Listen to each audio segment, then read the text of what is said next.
Hi everyone. In this video, I'm going to show you each question type in BookWidgets and how you can configure it. Take a look at all the options of each question type and take a look at the result of the question itself. In this video, you will be able to jump from one question type to another just by going to the description and clicking the question type you want to learn more about.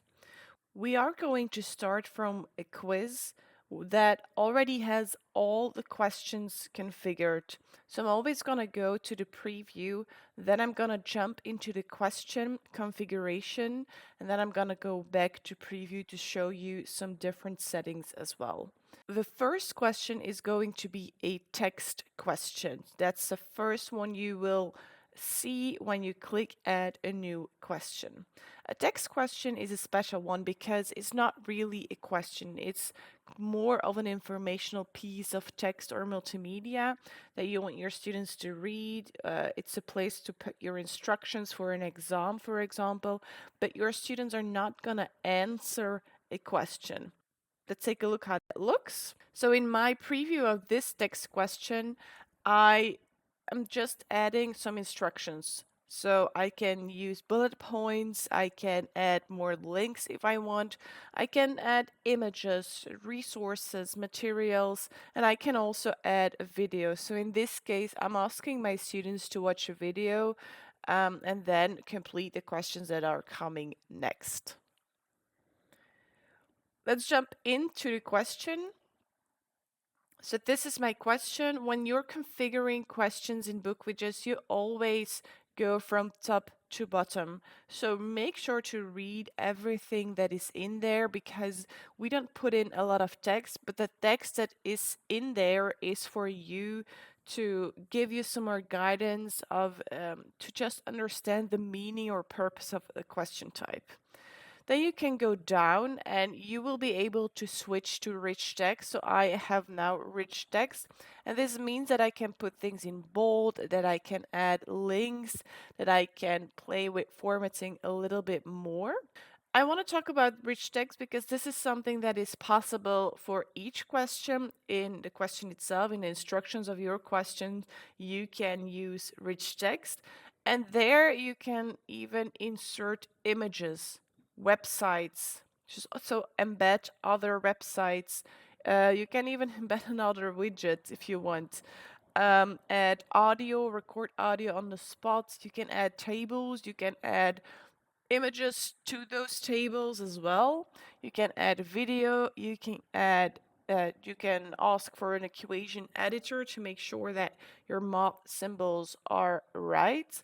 And then we have the STEM simulations. So these are simulations if you're teaching math or science. Then you should definitely take a look at that because they're interactive simulations you can add to your questions for your students. Yeah, it's more interactive. So that's a text question. There's nothing more, that's not really something special about it. It's just a piece where you can put your instructions, but keep in mind that rich text is for all questions. So the rich text one is a very big one too. I'm also going to go down for some more optionalities. These optionalities are there with almost every question. So instead of jumping into the next question immediately, I want to discuss the general settings, optionalities for each question type.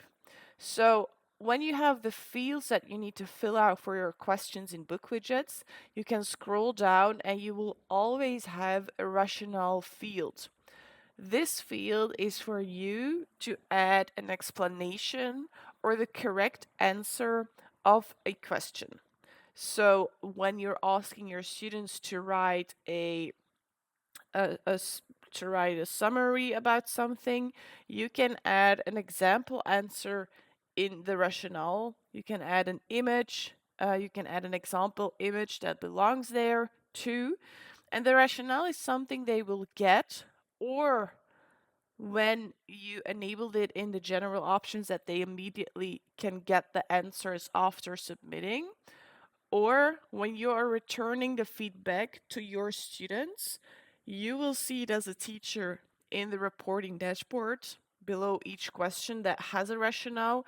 It will help you guide by giving grades as well, and also just reviewing the student answers. And your students will also see the rationale when you return the feedback to your students. There's a hint. So for each question, you can add a small hint. Again, note the rich text. So it can be more than just a word or a sentence.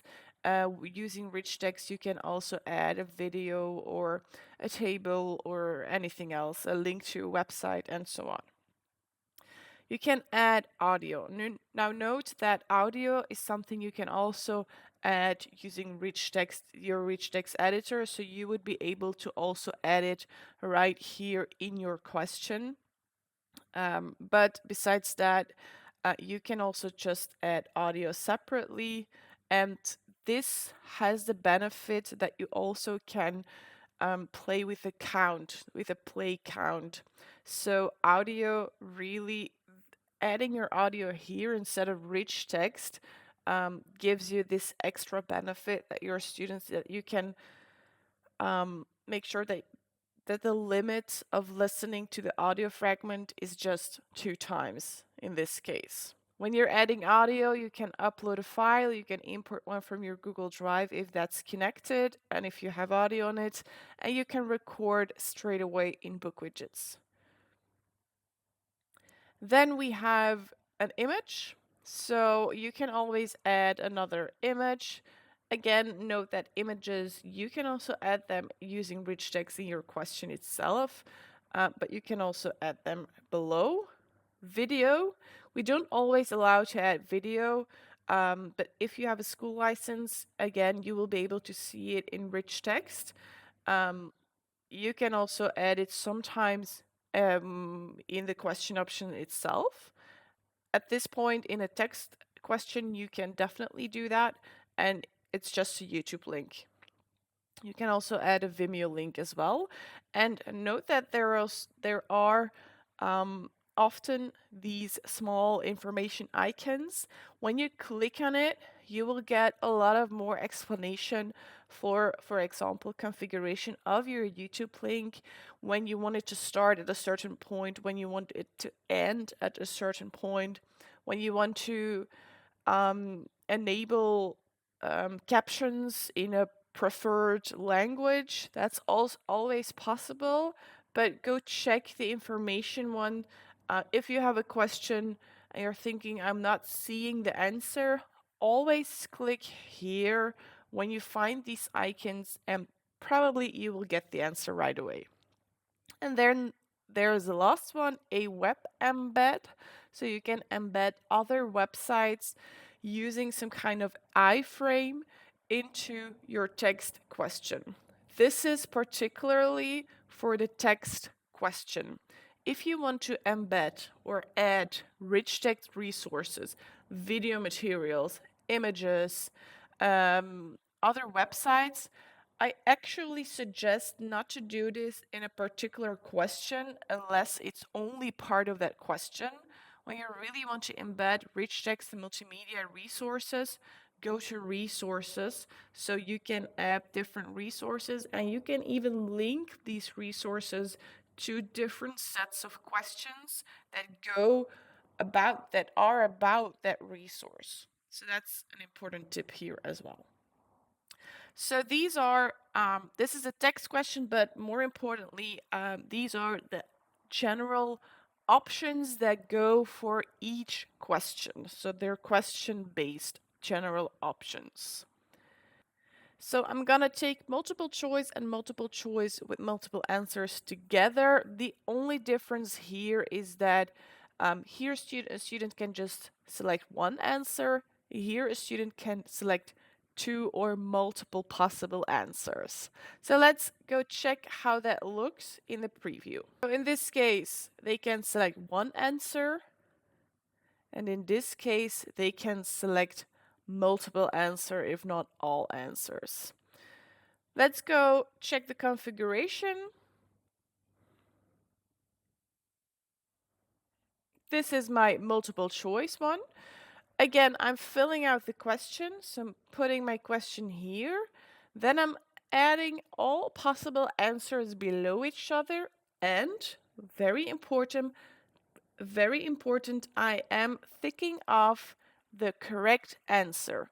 BookWidgets needs to know the correct answer in order to automatically grade the question.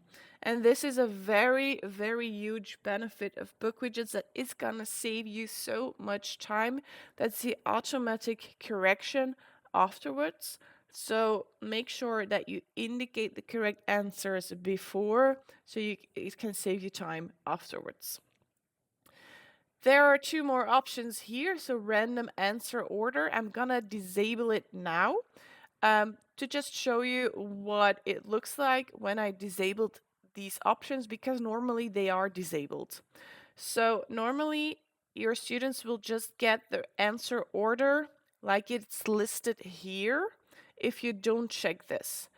The multi-column layout, it's also just gonna show you a list. Let's check this. So at this point, you can see that it's a list, and it starts with shelter animals, give them a permanent home. And that's also the first answer here. When we're checking these, all these answers get randomized, so each student will get a different order of possible answers. And then the multi-column layouts. As you can see now, it's multiple columns, so it's a little bit wider. It's putting it in columns. If you have a lot of answer possibilities, answer options, I would suggest to put them in an ordered layout, in a column layout. Again, we have all these extra options. One that I haven't touched yet and is very, very important is the correction and the scoring options. This is not part of a text question, because the text question before was not really a question with grades, but this one definitely is, and each other question will have these correction and scoring options. And although you don't have to go to all these options most of the time, you do definitely have to go to the correction and the scoring options. This question has grading and correction. You can disable it. It is enabled by default, but you can disable it if this is a question where you're kind of when your students have to make a choice and they have to build their assignment further on the choice they made first. It's not really a choice that needs to be graded. It's just interesting for you to know as a teacher what the choice would be. Also, a subjective question is also something you probably don't want to grade, so you're gonna disable it. If it's really great on grades, you have to enable a scoring weight. So if you're not enabling it, the standard scoring weight will also be always be 1. So I want this question to be on 2 points, so I'll have to change it to 2. Again, you can read how the score is calculated in the information icon. We're gonna go to the next multiple choice with multiple answers. There is not much different here, but just one thing. And the one difference, maybe two things. The two differences are that you need to enable multiple answers instead of just one, and that you can also limit the number of answers. So this means that at this point, my students could check all the answers if they wanted. If I'm enabling this one, this option, so then I don't really have to put in the instructions, tick the 3 correct options, because when I'm reaching 3, it won't allow me to add another to add another one. Next question is a short answer question. A short answer is automatically graded again and is really short. So I'm just gonna add my question first, and then I'm gonna give the correct answer. So what is the name of an animal center? The Wildlife Rescue and Ambulance Service. That's the correct answer. So that's going to be automatically graded. What if my students are misspelling this very long correct answer? Well, you could think ahead with BookWidgets, and you can include other ways of writing a correct answer. So wildlife rescue and ambulance service. So I'm using the ampersand here. What you can also do is wildlife rescue ambulance service. Might also be if you want that if students are writing this down and it needs to be corrected, correct, right? Then you need to add it as one of your possible answers. How you do that is just by separating all possible answers that need to be graded correct by 2 hashtags. Again, you can click here, the information icon, because it's gonna say how you need to do that again. We're gonna go down and we have the same options as we had before, but there's also a comparison optionality here that we haven't seen yet. So, for example, if my students are writing wildlife rescue and ambulance service with lower cases instead of a case, instead of cases, then it's ignored because now I've set ignore cases. So it doesn't matter if they're writing it with cases or without cases. It's just gonna be graded correct. So that's something you might want to do. You can also treat multiple spaces as one. That's always a good one for younger students that might just add some more spaces between it. You can ignore accents, you can ignore punctuation marks, and you can require strict character formatting, subscripts and superscript. I wouldn't suggest, obviously, to do that here, but there are some things for specific languages that might be interesting to really make sure that the automatic correction works, that a lot is automatically corrected if you want that. Okay, moving down, again, correction and scoring options. This question has grading and correction. If it's again an answer where they have to add something subjective, give their opinion on something, you can disable it. And then there's scoring weight. This question is again on 2 points. Next question. Oh, no. Let's see how that question looks like in the preview. Here it is. It's quite simple. So it's just a question with a short answer box that your students can fill out. Next question is a long answer question. And I'm also going to take on the rich text paragraph. These look a lot alike, but there are some differences, but the purposes are kind of going to be the same. So the long answer question, let's go to preview to take a look at how that looks first. So yeah, this is it. Name 4 animals you saw in the clip. Mind your spelling. It could be that your students have to list something. It could be that it's really an open question where you want them to write at least 5 sentences using the animals in the clips. Every student's gonna name other animals, every student's gonna write different sentences, so it's harder to automatically grade this question type. Next question was the rich text paragraph.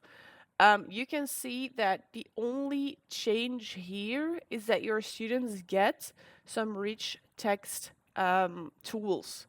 So when they're writing their answer, they have to underline the subordinating conjunctions. You can ask things to put in bold. You can ask them to, for example, put their arguments in bulleted lists. It's all interesting to see if they can work with colors, more structure. Bigger writing assignments might be good here as well. You can use it for that. For the rest, these questions are kind of the same. Let's go dig deeper. This is a long answer question where I used the keywords.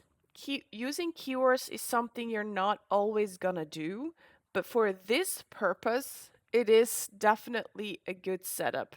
Name 4 animals you saw in the clip, mind your spelling.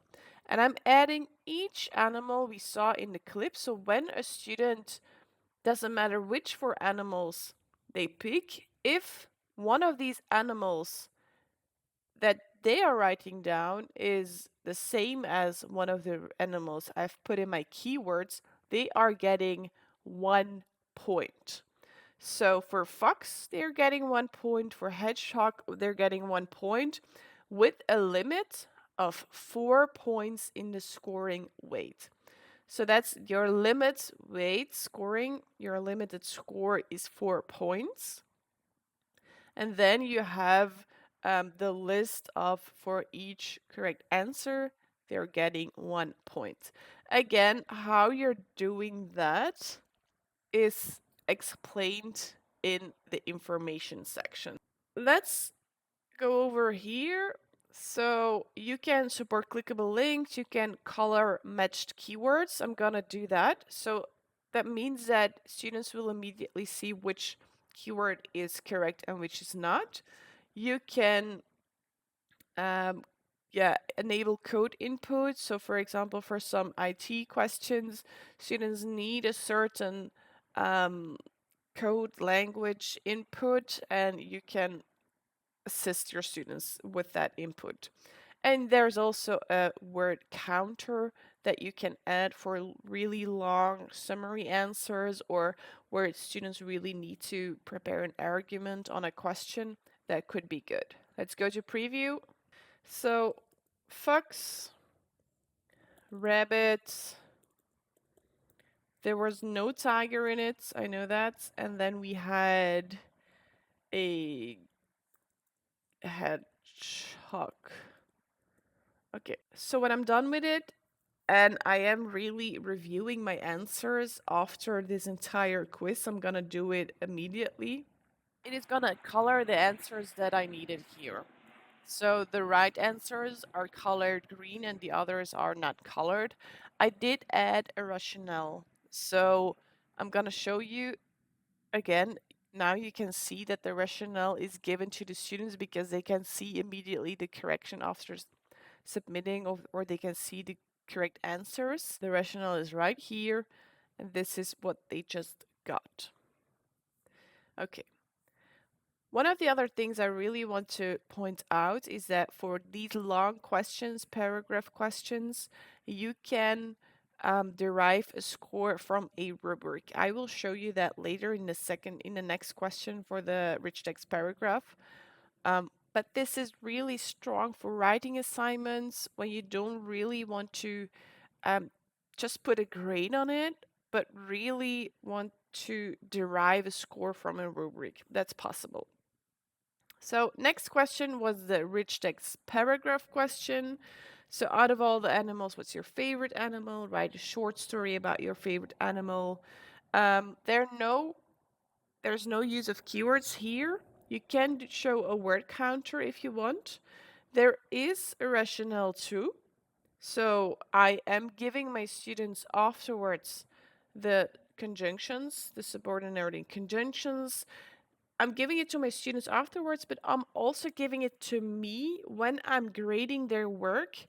I will have this list for me for this question, so I can use it as some kind of checklist for myself to grade their work. And then what we're gonna do, so there's a hint in there that really explains what subordinating conjunctions are. And we're gonna, instead of setting this scoring weight to 5, we're gonna derive the score from a rubric. So in this case, I'm gonna be able to add a rubric. Just gonna do a rubric of 3. So I can change the scoring weight, fair, good, excellent, and I can start adding criterion. So grammar,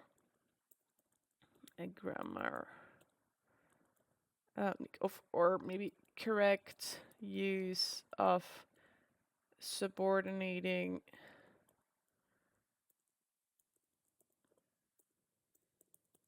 conjunctions.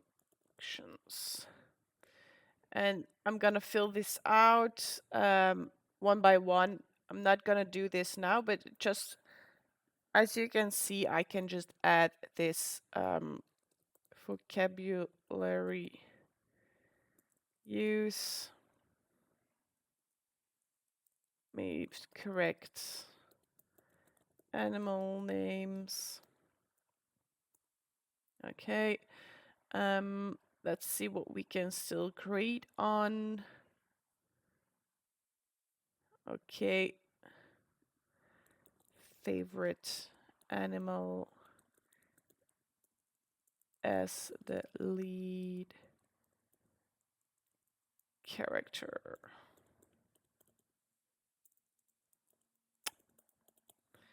Okay. So you can now fill this in. What is their answer holding to be judging this as fair? What is good? What is excellent? So you really need to fill all these out.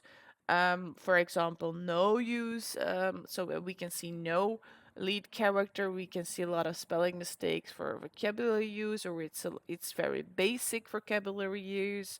Or the correct use of subordinated conjunctions is not there. There are not. There are just 4 of them or 3 of them. These are things you need to fill out in a rubric. This rubric is gonna come with you as a teacher in the reporting dashboard. So in the reporting dashboard for BookWidgets, when you click review and your students have submitted your task, you will be able to see this rubric just below this open-ended question. I already want to give with that these scoring rubrics are only possible for open-ended questions, which is the long answer, the previous one, this question, so the rich text paragraph, the whiteboard question, the photo question, and the audio recording question. Here it is. So we have the question. When I'm writing down words, it's gonna count them. That's the word counter that is enabled. There was that hint explaining what subordinate conjunctions are, and that's it.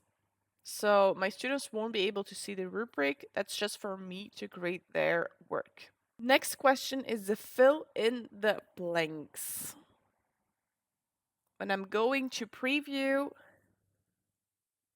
this is a fill in the blanks activity where my students need to add words, but you can also create lists for younger students so they can select something from your selection list as well. Again, there's a hint. So you're looking for animals you saw in the video clip. So that might help them with their understanding of this question. Let's go check how you can configure this question in BookWidgets. Here we are, again, working from the top to the bottom, adding my question and then adding my fill in the blanks text. As you can see, I'm working with these brackets.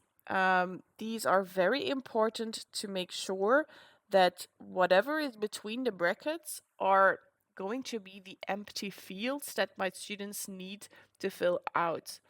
We're doing it like this because we still need to put in the right word for the computer to understand what the correct answer is later on, again, for automatic correction. If you don't know how to do it because you're probably starting from a blank space, again, go to the I for the information and it will show you exactly how you can do it. You can also just copy this correct answer, copy it from here, paste it in here, and then you can fill it out. So then you just can copy and paste it wherever you want to fill out words and then change the words that are in there. Then we have the selection list. So that's also a very interesting one. Again, it's stated here how you need to add a selection list.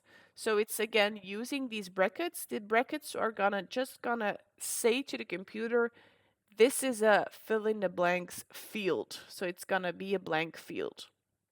And then we have select option 1, hashtag, hashtag, option 2, hashtag, hashtag, option 3, with the correct answer listed first. So the computer knows that option 1 is the correct answer. Select hedgehog, fox, pig, chicken. That's gonna be my list. And hedgehog is the correct answer. So if I want to do that here as well, I'm gonna do select pigs,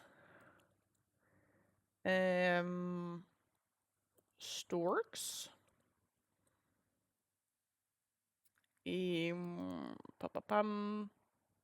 that's okay. I just have a selection list for 2 now. That's okay, but you can add more. Then there's a difference here because you can again see the hashtags, but there's no select in front of it. This means that we saw this too in a different question, that when you want to automatically grade a different variety of the word correct, or of the answer correct, then you're gonna need hashtags. So chicken, hashtag, hashtag chick means that both when your students add chicken or chick, both words are gonna be graded correctly. Let's go check again how this looks. So now I have this selection list of 2 here as well. We are gonna alphabetically order the words. So pigs was my first word. And that means that that's the correct word because I put it first. But in the list, we're just gonna alphabetically order it. So it's just a coincidence that storks in the alphabet, the S is after the P. So obviously it's gonna come later. Here you can see that as well. Hedgehog was the first answer, was the correct answer, but chicken, fox come before hedgehog in the alphabet, and then we have pig. Okay, and then we have the hint that we already checked out. One thing again, we're gonna go to the correction and scoring options. This is a normal one you always see. This question has grading and correction. And then there's a scoring policy. This is not common for each question, but some of these questions do have a scoring policy because you can choose whether to score points when all answers are correct. So when students did the entire activity right, only then they're gonna get a point, or 4 points, for example. You can change the scoring weights. At this point, they're gonna score 1 point for each correct answer because I've put in 1 for the scoring weight. So depending on your policy, you might want to change your scoring weight. Next question is a mark sentence question. A mark sentence question is might be a little bit more complicated. First, when we're going down, we're adding your question. And then we're adding the categories. Before I'm just gonna do a deep dive into the configuration, I'm gonna click preview to really show you what this question is about. So in a mark sentence question, you can give students categories and attach colors to these categories that your students need to mark. For example, take your green marker to mark all the animals. Take your red marker to mark all the adjectives. Take your clear marker to clear mistakes. So this is interesting that I'm explaining it this way because this might be the way you need to explain it to your students the first time they're using this question type, because we do know that our students are digital natives, but they need to learn it as well. So when they first get a new question type in BookWidgets, you might want to explain how the question type works exactly. But this is a marked sentence. We are gonna define categories it can be 2, it can be more, that my students need to mark. And this is also automatically graded. So we're first gonna add the category. So animal, adjective. We could do something else. Yeah, just gonna leave it like this. So animal, adjective, and then what my students need to mark, and also letting the computer know what is correct, I need to put between the brackets again. Again, if you don't know how to get started, it's all in here. So squirrels is an animal category. So I'm putting this word between brackets because it's something my students need to mark. And which color, that's, we need to say it's the animal one. This is an adjective. It's an adjective. So each category and answer inside the text, we are gonna tag with the right configuration. There's something else here. There's the colors. So you can change the color. So for examples, we have green and red. It might be very good for a question where you need to, where you're asking your students to indicate correct, right and wrong answers. With right would be green, wrong would be red. For others, you might not want to use red, so I'm just gonna make it blue now. So when I'm gonna go to preview, all the adjectives are now have a blue color and the animals still have a green color. Sometimes in grammar, when you're teaching your students about all the words and yeah, what they really mean and what these words are, you already use colors in your classroom that your students are accustomed to. So in that way, you can use the same colors that you were already using for this question too. Drag words in a sentence. That's our next question. We're gonna go to preview. This is a drag words in a sentence question where your students get words on top and they just need to put it in the right boxes that are blanked out again in BookWidgets. You might already know how to configure this because it's kind of the same as a fill in the blanks question.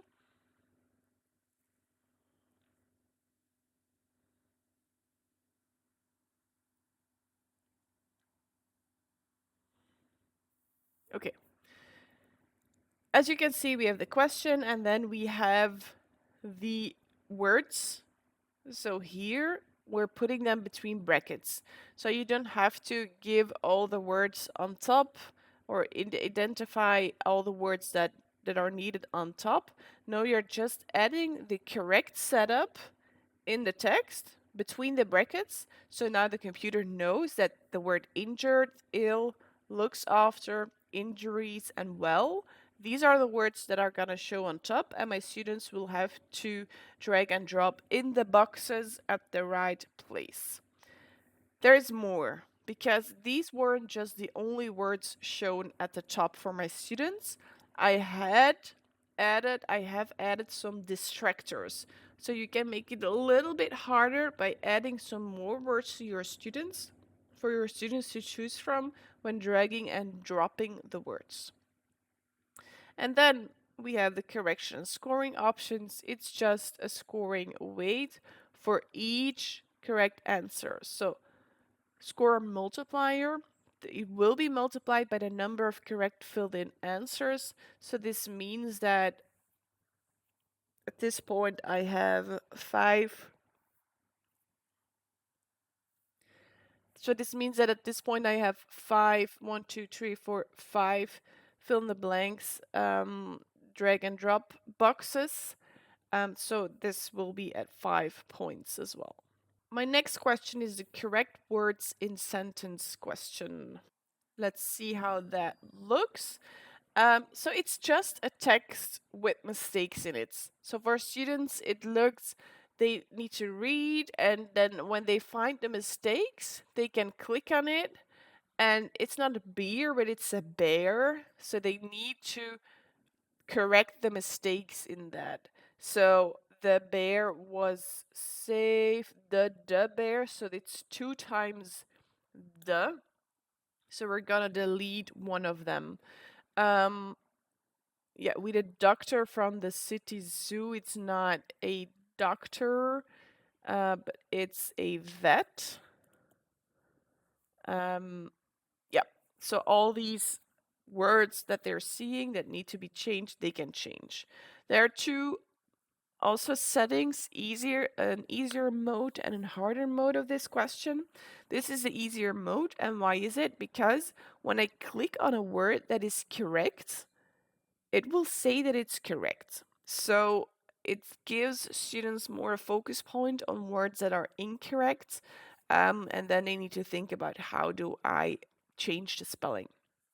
Let's see where to find that setting and how to make it harder, because yeah, for my older students, I just want them to be able to indicate and correct each word because I don't want to give away too much. In this question, we're adding the question and then we're adding the sentence. This is the text, doesn't need to be the sentence, can be a paragraph, can be even more paragraphs. And then we're adding again the words that they need to create between these brackets. As you are going through this video, or that's some of the questions, you will notice that these brackets are very, very important in BookWidgets. So make sure that you know where they're at on your keyboards. So how to do it is explained here. So the wrong answer is gonna be first, and we're gonna add the correct answer, so the correction, after. So a beer came into the city of Vancouver. It needed to be a bear. The correct answer is after. Shops needs to be shops, comma. So there is a comma here. And then there are some others. So it's just for you to understand. Here, so the bear saw the bear and yelled. We could say we called or alerted the police. You can use the hashtags again to provide more possible corrections. So obviously they called the police, but it might also be that your students think about different words to use in place. Alerted the police. Maybe there are some other possibilities. So then we're just adding it with more hashtags. So that's also corrected right. Okay. We did say that at this point the easy mode is on. When you make all words editable, all your students will be able to click on all the words and grade all the words as well. So that's going to be harder. You can again use the comparison options, so ignore accents, treat multiple spaces as one, ignore punctuation marks, ignore cases. If you want to ignore cases, for example, if I'm writing this down,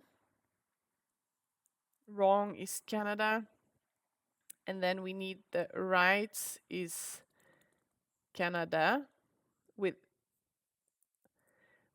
a case, then we're gonna delete ignore cases because it's part of my assignment that they really need to write this correct. Okay. Again, going down, correction and scoring options. There is a scoring policy, so score points when all answers are correct, score points for each correct answer, and score points for each wrong word which is corrected. Deduct points for each correct word which is changed, with a minimum score of 0, so you cannot go below 0. For the wrong answers, we can, so for example, there was a correct answer that they changed that didn't need to be changed, then you can deduct half a point. For the correct answers, for really the mistakes that they changed correctly, they're getting 1 point. So you can play with it a little bit. We're continuing with the fill in the table question. Going to preview to show you how it looks. Here we go. So for this quiz, it's just a very simple fill in the table question, but I'm going to show you a little bit more varieties so you understand what you can do with this question type. So in the preview, you can see that the students cannot click the words, but they can click the fields where they need to fill in the table. Let's go check how this looks in the configuration. So here it is. When you are starting from scratch, you will just see a small table. Maybe I'm just gonna do that to show you how to set up a table like this, because this might be a little bit a more complicated question. So let's add a question, fill in the table, and then you can see that I'm adding the question, fill in the table, and that we need to configure our table itself. So I'm gonna create some columns and I'm gonna create some rows. So the name of the columns, so the headers and the numbers of the rows is something that we're not gonna see. So that's just something that we're not gonna see. Then we're gonna indicate what needs to be shown for our students and what needs to be automatically graded. So what I could do is, for example, do in let's see, a 5, 3, 2. Let's do 4. So timetables. Okay.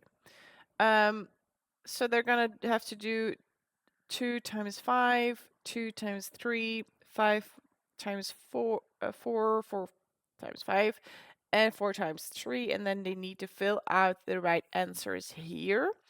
So this means that this correct answers would be 10, this would be 6, leave 20, and we have 12. Very easy table that is now configured, but we need to make sure that that each cells has the correct type of cells. So for example, this row, and I'm using my shift button to indicate a greater reach. It's easier to do that because otherwise you have to do it cell by cell. So I'm using my shift button and I'm indicating timetables 5 to 3. And I'm putting the type cell on read only. And I'm doing the same thing for 2 and 4, read only. So my students will only be able to read them and not annotate, click on them, see, do anything else with it. But then we have the 10, like this reach, use my shift again. This is gonna be a checked input. So my students need to put something in the cell, and it's gonna be checked, auto-graded, like this. We can do a little bit more with formatting if we want. So for example, I could do this bold.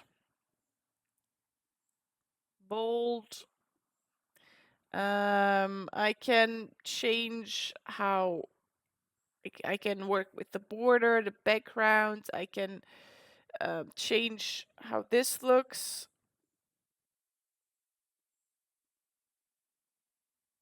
I can put, it's gonna be 20, bigger, smaller, for example, 16, that's okay. 16, here it is. So I'm happy with this. You can also do the background, right? So the backgrounds can be different. So it can be light blue. It's not really light, but okay. So this is my table now. When I go to preview, you will be able to see how that looks. And I just created a very small table. That's it. I'm going to show you some varieties of this question type because I think it's very important that you should see them too. Here we are. So this is also a table question. So we're starting from one table, but we did a lot with the borders. Some have dotted borders, some have borders in different colors. We did do a lot with borders here. So you can do this too. Next one is for economics to really do a balance sheet where they have to fill out the right amounts that they get. This is the table. Or for language, linking words chart, where we really ask them to make a sentence. So they get an overview, they get the theory of all the words, the linking words, and now they need to only add some sentences to that theory in these boxes that are dotted. And what you also can do is create some lists. So selection lists. I'll show you in a bit how you can do these, but it's based on what we already saw in previous questions. So it's kind of a true or false question using a fill in the table question with then the correction. So they need to correct the mistake if there is a mistake. And then we just have an easy, a simple Sudoku, also a table question where we've put the cells and the columns are wider. Again, you can play with that too. Let's go back to our previous question to play and to show you a little bit there. So if I want to make my cells wider, I can just drag and drop between the cells like this. The lines, I can drag and drop the lines.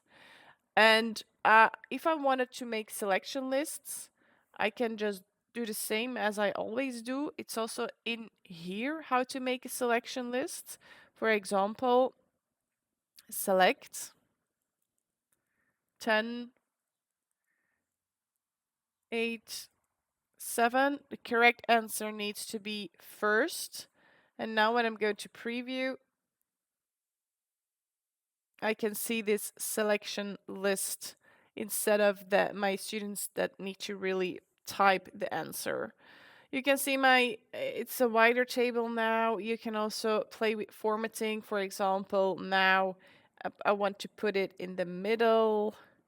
I want to put these in the middle. It gives a different view again.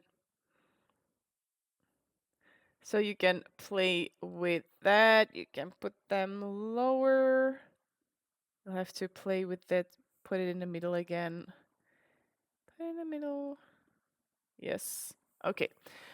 So this format section is really important if you want to create something bigger than a really simple, easy table. You're probably gonna spend a little bit more time on really getting that question first, but when you have that table, you can always duplicate questions or import question styles, for example, to other worksheets in BookWidgets or quizzes in BookWidgets, where you just change the numbers a little bit, add one more field if that's needed. That might also be interesting, that you just have that table that is nice looking, but you just have to change the content a little bit. Okay, let's go to the next question. We're going to take the question table and the question table with multiple answers together because, again, they look alike a lot. They're pretty much the same, but there's just a small difference between them. So in the preview, this is a question table. It doesn't need to be the setup that it's now, because at this point we're kind of using it as a true or a false question, but you can entirely configure it like for your own course and subject. So what is important here is that horizontally, you're gonna put sentences or words, and vertically, you are gonna add some columns and give the columns headers. At this point, it's a true or false. The difference between both questions is that you can just indicate one here, and in the next question with multiple possible answers, you can indicate more for the same line or row. The difference, again, take a look here. I just use words instead of sentences, and I added way more columns with different headers as well.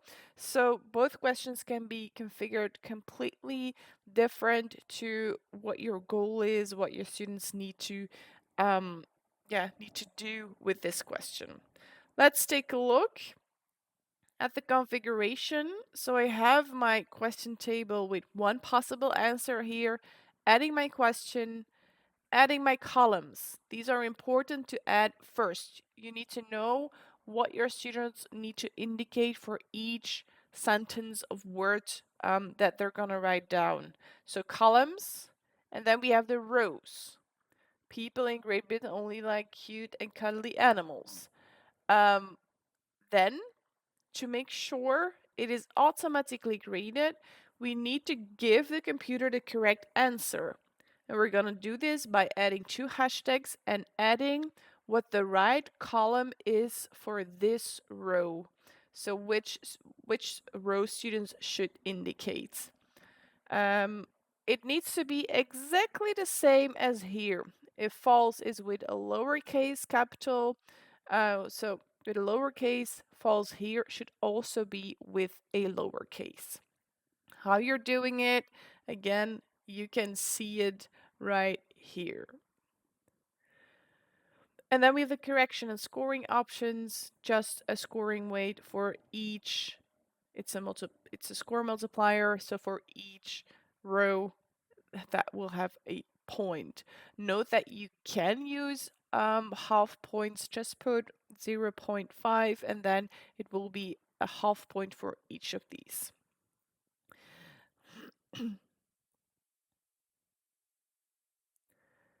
Next question is question table with multiple answers. We have more columns here, and we have all the words, but students can indicate multiple columns. So we need to add all the columns that are all correct answers when students are checking them off. So we have, again, hashtag and the correct answer, but instead of just one correct answer like in the previous question, we are going to add multiple correct answers,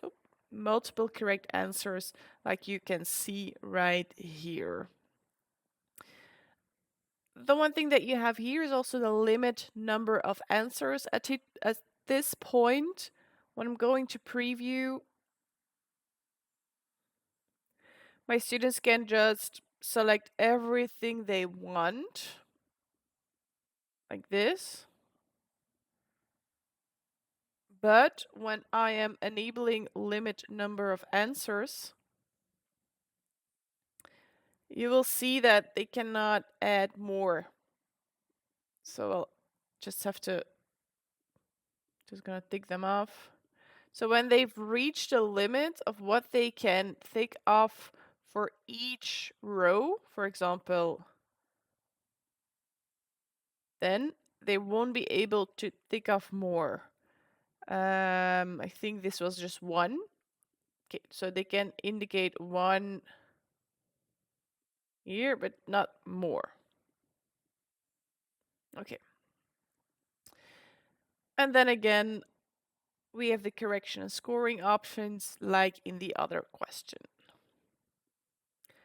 Next question is the Annotate picture question, one of my favorite question types of all times. So make sure to really check this out. Any course using visuals or images, if you're using images, this is one for you. Let's check the preview. So I'm using a background image and I'm indicating fields as a teacher that my students need to fill out. So they need to fill out these images. the names of the animals on top of the image. Let's take a look of how this is configured. We have the question, name the animals. We're going down and adding a background picture. When you're working with images in BookWidgets, it's important to know that from the image you can make some small changes. So you can edit an image, which is cropping it or making it larger or smaller, which is a very neat trick to always go to preview first before you're adding your fields, because if the image is too small, you might want to make it bigger or the other way around. And when you are choosing images, you can choose a recent image, one you've already uploaded to BookWidgets, doesn't matter which widget type you used. Find images online. This goes to the picks up a image library, which with copyright free images. Upload an image straight from your computer, import one from your Google Drive if you have a Google Drive connection, and when you copied an image from a website, it will paste it to your clipboard, and then you will be able to see another option because it detects that there is an image waiting for you to paste right here into BookWidgets. So another option will appear, paste from your clipboard, so you can immediately paste the image here instead of downloading the image, storing it somewhere on your computer and uploading it from your computer. You can just copy it from Google and paste it right away in BookWidgets using that option. Okay, the background picture, and then we're adding the fields. So add input field. We're choosing a position, so a new screen pops up. We're choosing a position. So for example, crickets. Oh, that's a squid one. That's not what I didn't want to do something here. This is a field that the field goes in the middle, and then you have to put it on the right spot. You always get this marker to indicate stuff from where if you want to put your fields on the outside of the image, that's possible. Sometimes you don't need a marker, then you just click disable marker. So the marker goes away. If you want to enable it, okay, just put it on the right spot. Done. And then we're gonna crickets. If there would be multiple possible answers, use again the hashtags and add another possible answer. What you also can do is add selection lists. So select cricket, the correct answer first, beaver, spider. Okay. When I'm gonna go to preview, you will see that there's a selection list, and you will see that none of these have these selection lists, but for younger students, it would be very valuable to give them selection lists, and you can see that it's alphabetically ordered. So the optionalities here are alphabetically ordered. The B comes just before C in the alphabet, but if your correct word happens to be the first in the alphabet, it will still show up first, just so you know. Okay, so I am adding all my input fields. So add an input field time and time again, choosing the position of where the field is, giving it the correct answer because it needs to be automatically graded. You can use lists or multiple possible answers that are graded correctly, and then you are done. We're going back to our question. We see all our input fields. You can again ignore cases. So if they're writing reindeer with a capital letter or not, doesn't matter. We're ignoring that. And then I want to go to the field display options. There are some optionalities that might come in handy when you have a very full background that you don't want to put like the fields that are very wide, you can change the border style of the fields. It could be, for example, a dotted line. I'll show you how that looks later. Could be a different color. The background at this point it's solid white, but it could be transparent, semi-transparent, depending on what the background of your image is, and the alignment of the text in the field you can change as well. So I chose a dotted line now, so you can see now that the line is dotted. Not sure if you're seeing it, but you can also, yeah, play around with that too. Okay, correction and scoring options, important one.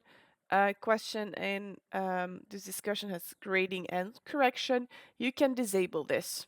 Why would you disable it for a question like this? Well, some teachers are using this type of question to let students practice fill out forms.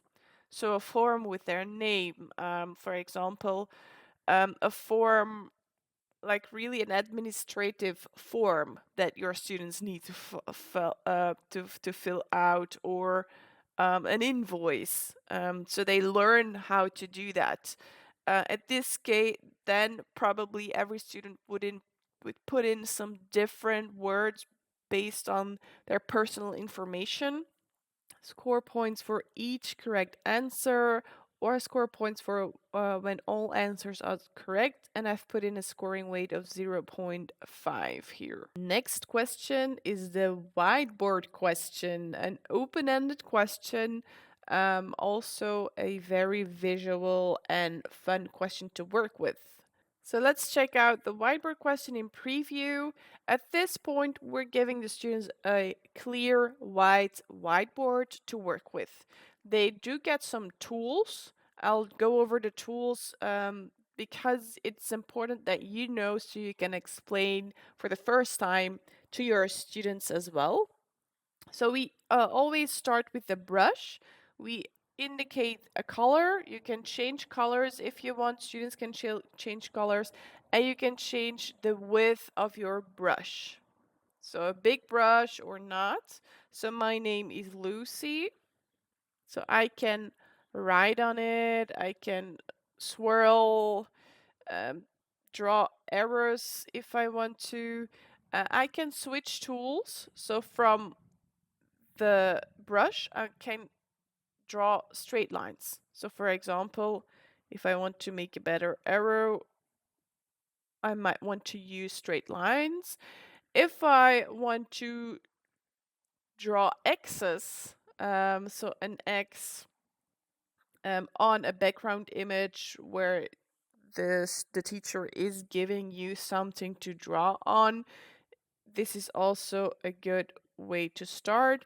You also have a type tool, so if you have to name these X's, so this is for example the X or the Y, then you can do it like that too.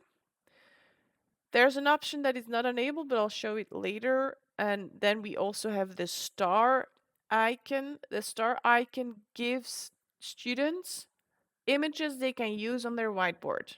Icons, images that the teacher has added to the whiteboard. I'm just gonna clear everything and then use this one because they need to click the star icon to add sticker representing the animal's biome or upload a background image of where they live.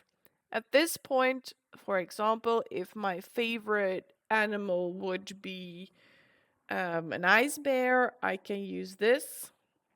Put it here. I can make it larger. I can smaller. I can make it larger. The images, I can place it around. I can turn them around if I want. And I can add it. I can add one more, like here.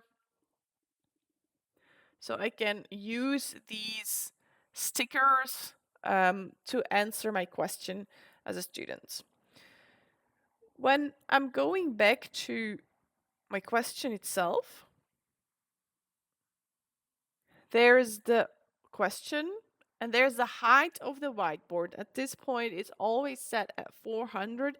If I want to give my students more place, higher, I can make it higher by choosing 600, 800. You can play with it and go to preview to see how the whiteboard height does change. And as a teacher, I can actually give my students a background image to draw upon. For example, I could give them the map of the United States, where I'm asking them to name all the states or draw very important rivers. I'm asking them to draw, like, for example, where's the Hudson? And then they need to draw the Hudson on the map of the United States, or they need to really type the capital cities of the states, the capitals, state capitals. Other things, mountain ranges, I could ask them to draw in particular colors. Other regions, I'm asking them to really do a lot on a background image.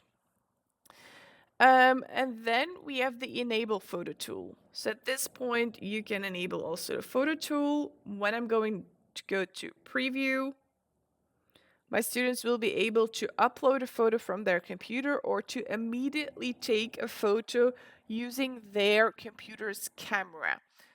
So that might also be an interesting one. For example, if I'm reading a book at this point, I have it within my reach.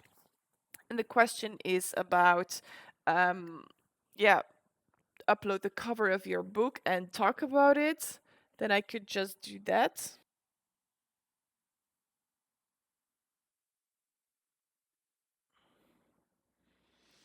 So mine is in Dutch, but so I'm reading Miss Bourne, and so I could just upload it. It's okay, and then I can take drawing. So this is the title. No, this is the author, and so on. So it gives a lot of possibilities to do by letting your students upload other stuff as well. Okay, one more thing for this one. For this question is correction and scoring options. It's an open-ended question. We have 5 open-ended questions, long answer, rich text paragraph, whiteboard, photo question, which comes next, and then the audio recording question. And all these questions now have the possibility to set a score derived from a rubric. This means that I can grade the answer of my students based on a rubric. Just gonna set it real quick for you to see what you can do here. So it's a teacher rubric, a scoring rubric. When you fill it out, when you fill out your criterion and description for each criterion, when your students are submitting the whiteboard question, you will be able to check the right boxes that go for each criterion based on the answer of the student on that question. And then automatically points will be given based on the selection you made from your rubric. It's a very good tool to set points on parameters that are defined ahead of time. At this point, I'm just gonna set score manually, so I'm giving 10 points. Know that when you're using a whiteboard question or a photo question, there are annotation tools in the reporting dashboard, so you will be able to draw and add comments on the image of your student, so your students really knows to which area of the whiteboard your feedback applies. That's a very, very strong tool of BookWidgets as well, using whiteboards and photo questions, even Scratchpad tools in the general options. When you're adding Scratchpads to your questions, you can use annotation tools to add specific feedback to specific areas in a whiteboard question as a teacher. Let's go to the next question. That's the photo question.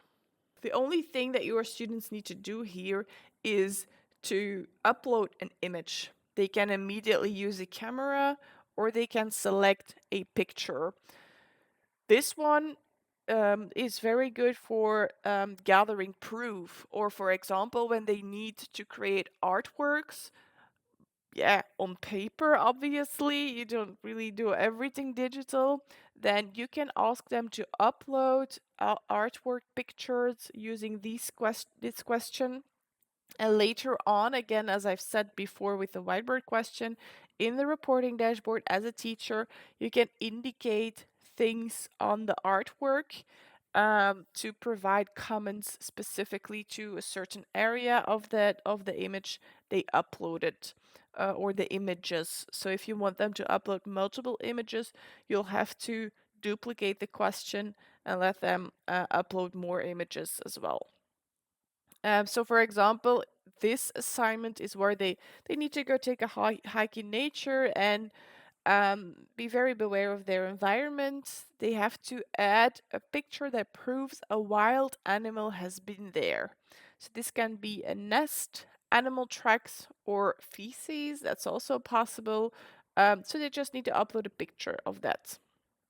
If you're going on a trip, for example, a school trip to a city, for example, here in Belgium, you could go to Brussels, and there are a lot of historical questions around buildings. Then they need to solve, for example, a question about a certain building, but I'm also going to let them upload a selfie in front of that building just as proof that they've been there and that it's not just something that they just didn't ask AI to do the task, but they really got the entire field trip experience. Next question, word and sentence ordering question. This question has two possible layouts. So when you're choosing to put words in the correct order, students are indeed dragging words in the correct order horizontal in a horizontal way. The next one, same question, but I'm choosing here to order sentences, so they will have to put them in order by dragging and dropping the sentences in a vertical way. That's the only difference between one option that you're indicating in this question. Let's go to the question. So the question itself, and then we're putting the words in the correct order. You're putting the words in the correct order yourself, but they need to be on a different line. So the computer really knows which belongs together and what doesn't belong together. In this activity, I don't want two words on the same line, in the same block of text. I just want them all below each other, all differently. So I'm putting them all below each other. I'm also choosing words to order. And then we have the correction and the scoring options. There's also a scoring policy. When all elements are in correct order, they score something, or for each element in the right position, they're scoring a point. Going to the next, we have the same setup, only I'm putting the different sentences below each other. So we're putting more words together, it's a sentence. And I'm also choosing sentences here. And then we had that different setup. Then we have our crossword question. A quick preview of how that looks. Yeah, a crossword is a crossword, obviously. So in BookWidgets, when you're clicking the description, it will always link directly to the place where they need to fill it out. Same goes for just clicking somewhere in the crossword itself. It will also guide you to the word they have to fill out. So Pluto is a dog, Mickey is a mouse, Garfield is a cat, This is a butterfly, so my students need to fill it out this way. Okay. How do you set this up? Pretty easy. Add the question, instructions, and add the words with the description.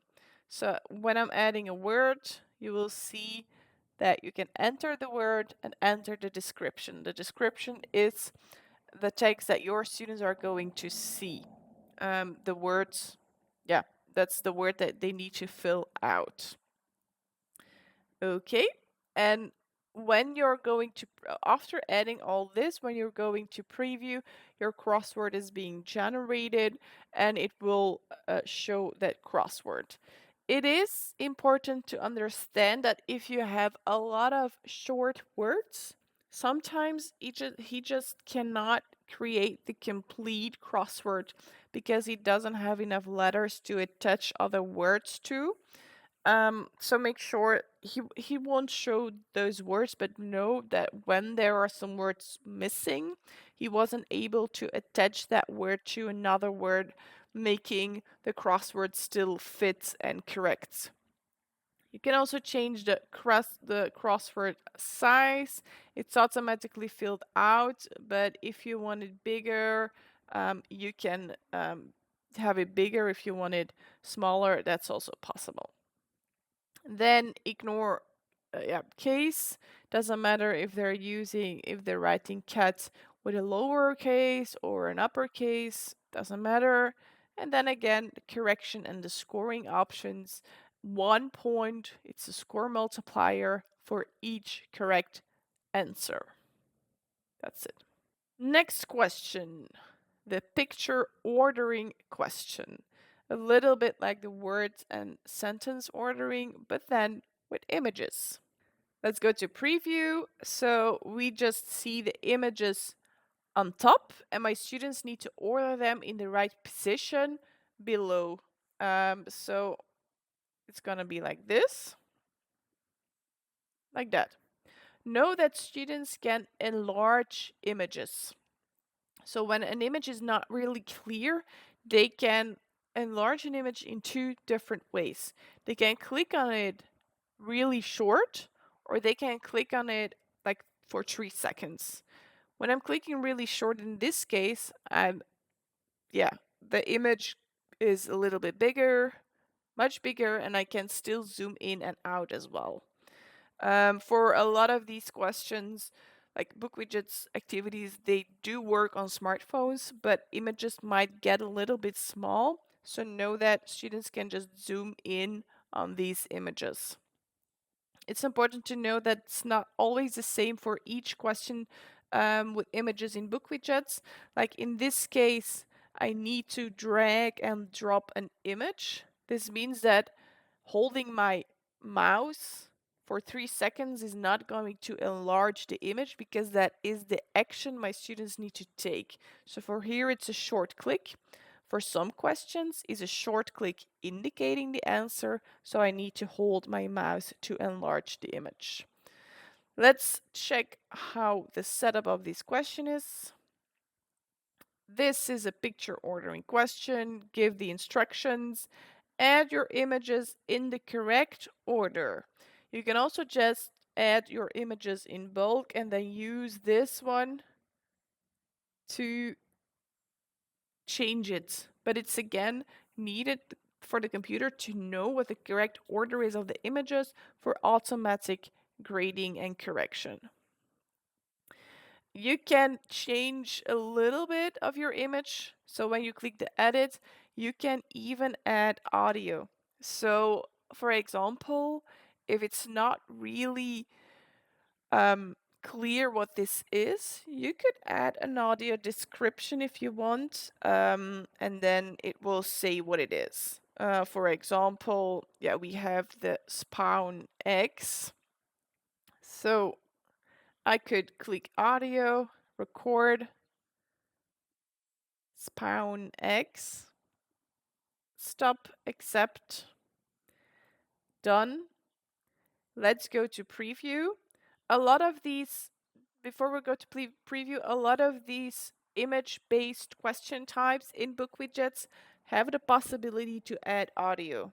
So just for younger learners, it might be very good. Also for students that are not visually very well, that are a little bit disabled visually, it might be good to add some audio too.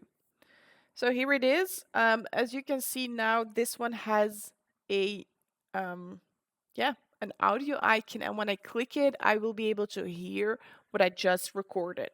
I'm not sure if the recording, if the audio got on my recording, but I did hear it. I'm not sure if you guys heard it.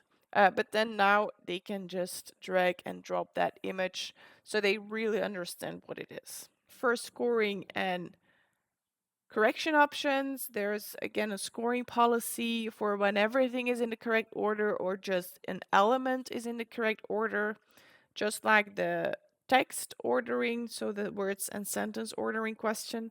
This is the same scoring policy. My next questions are the picture multiple choice and the picture multiple choice with multiple answers. I'm going to take them together again because they are so alike, except for one you can just choose one possible answer, and for the other you can choose more. So we're now in preview of this question. They just need to indicate the correct image. So what animal didn't you see in the video? I think it was this animal, but as you can see, they can just click one. And then for the next question, they can click multiple they can click multiple ones. Again, zooming in on images is possible here too. Clicking on an image is confirming it. So instead of a short click, which is needed in some questions to enlarge images, now you need a long click, so holding your mouse to zoom in on the image. That's something your students will need to understand, that there is a difference to zoom in, but you can zoom in on images. Let's see how this question or these questions are configured. Multiple choice, adding my question first, and then just adding all my images, and then clicking here the correct image. So it's the bobcat. So just clicking it so the computer again knows what the right answer is.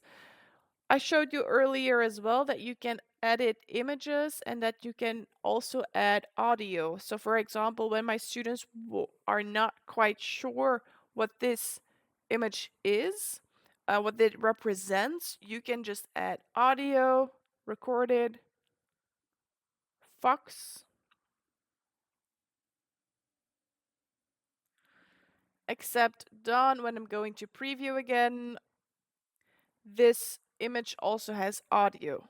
It's very good to always work like in a dual way, dual coding, like images and audio, so your students understand both. It's not needed, but just know that with images in BookWidgets, you can do this for your students to make learning with BookWidgets also possible for your younger learners. We do have kindergarten teachers that are using our question types and using the audio options a lot to explain children a little bit more what the images represent. Further down, we have the correction and scoring options. Question has grading and correction, and it's on one point. For the next one, we're also adding all the images but indicating multiple possible answers. And you can also limit the number of answers, which means that when you're going to preview, when your students have selected 5 already, they won't be able to select more. Just before I was able to also select more. At this point, I'm not able to do that.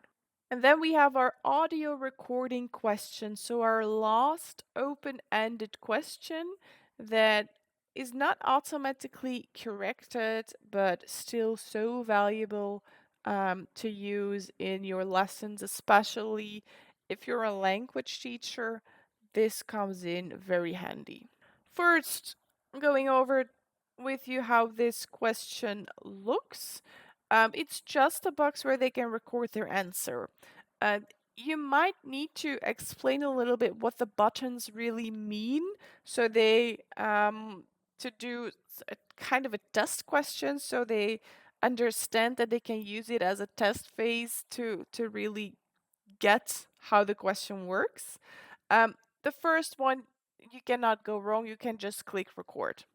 And at this point, the question is recording, so your students are recording and telling you about their pets. So I have two cats. I have they're ragdoll cats. They're two brothers. They're called Rex and Dino because they're tiny dinosaurs and so on. So students can talk there.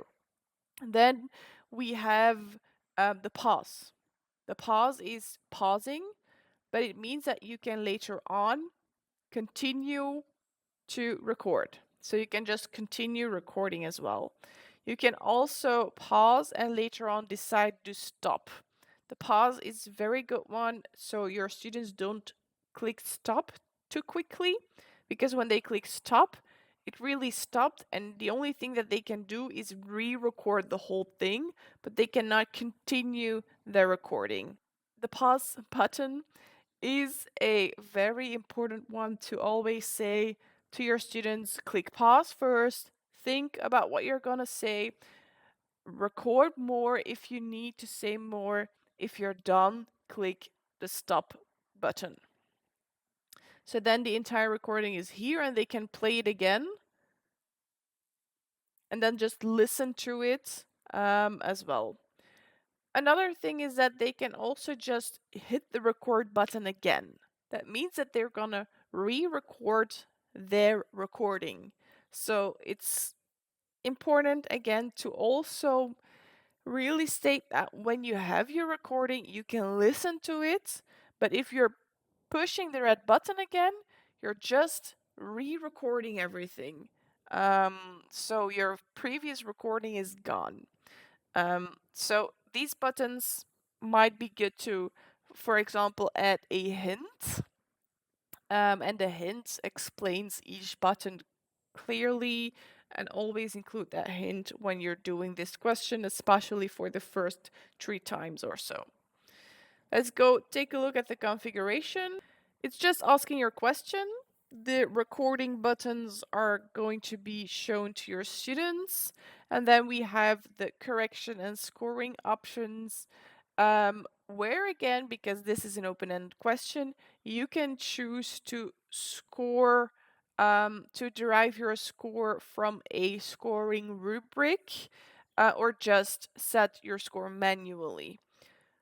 When I'm choosing the rubric, I can add my criterion, for example, content. Does she really answer the question? Or he or she. Pronunciation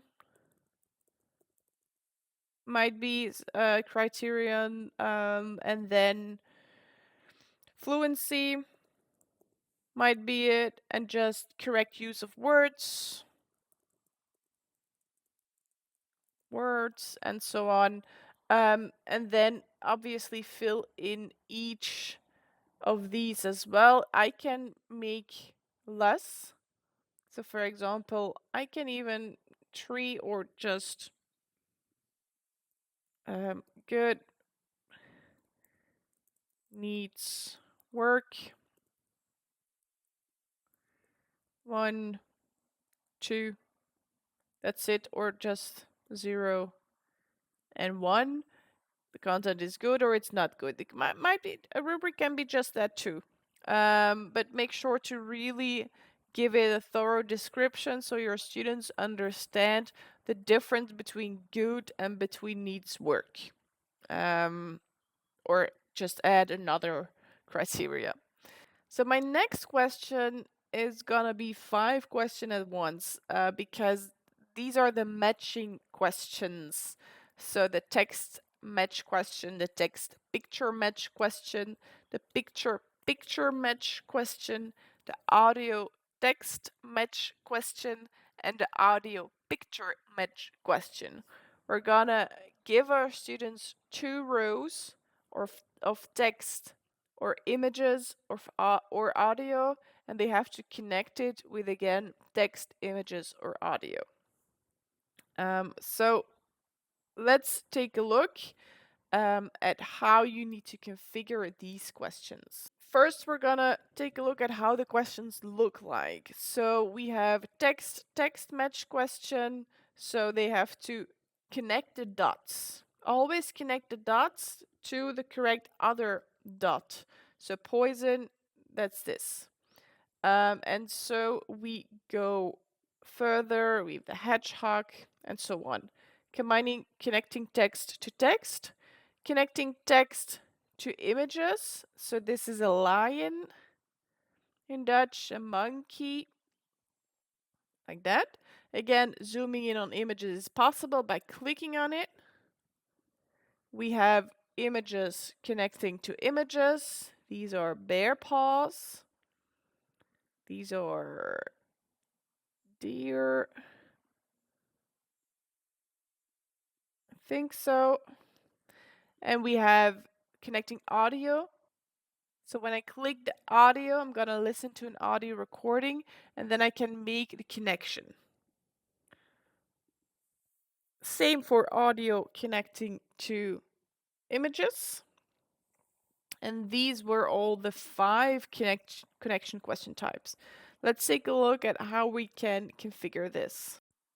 So we're now in a text match question type where we're going to add a question and then add our pairs.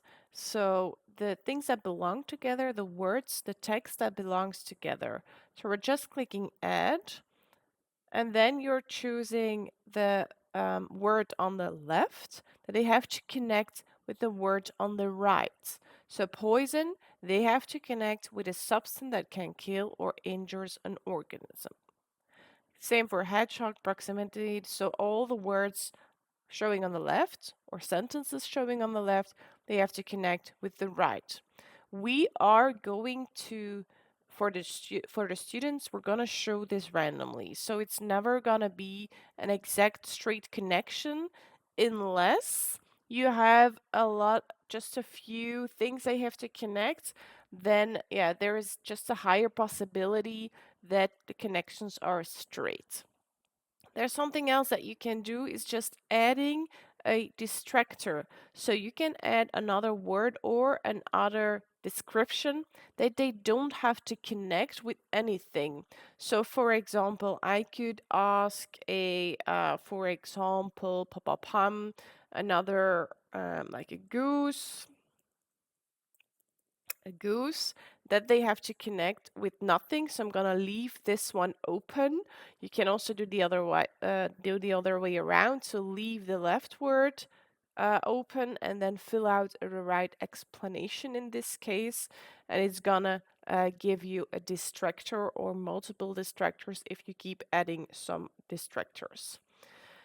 When going down, there's correction and scoring options with a different policy. So point total includes distractors in the left column.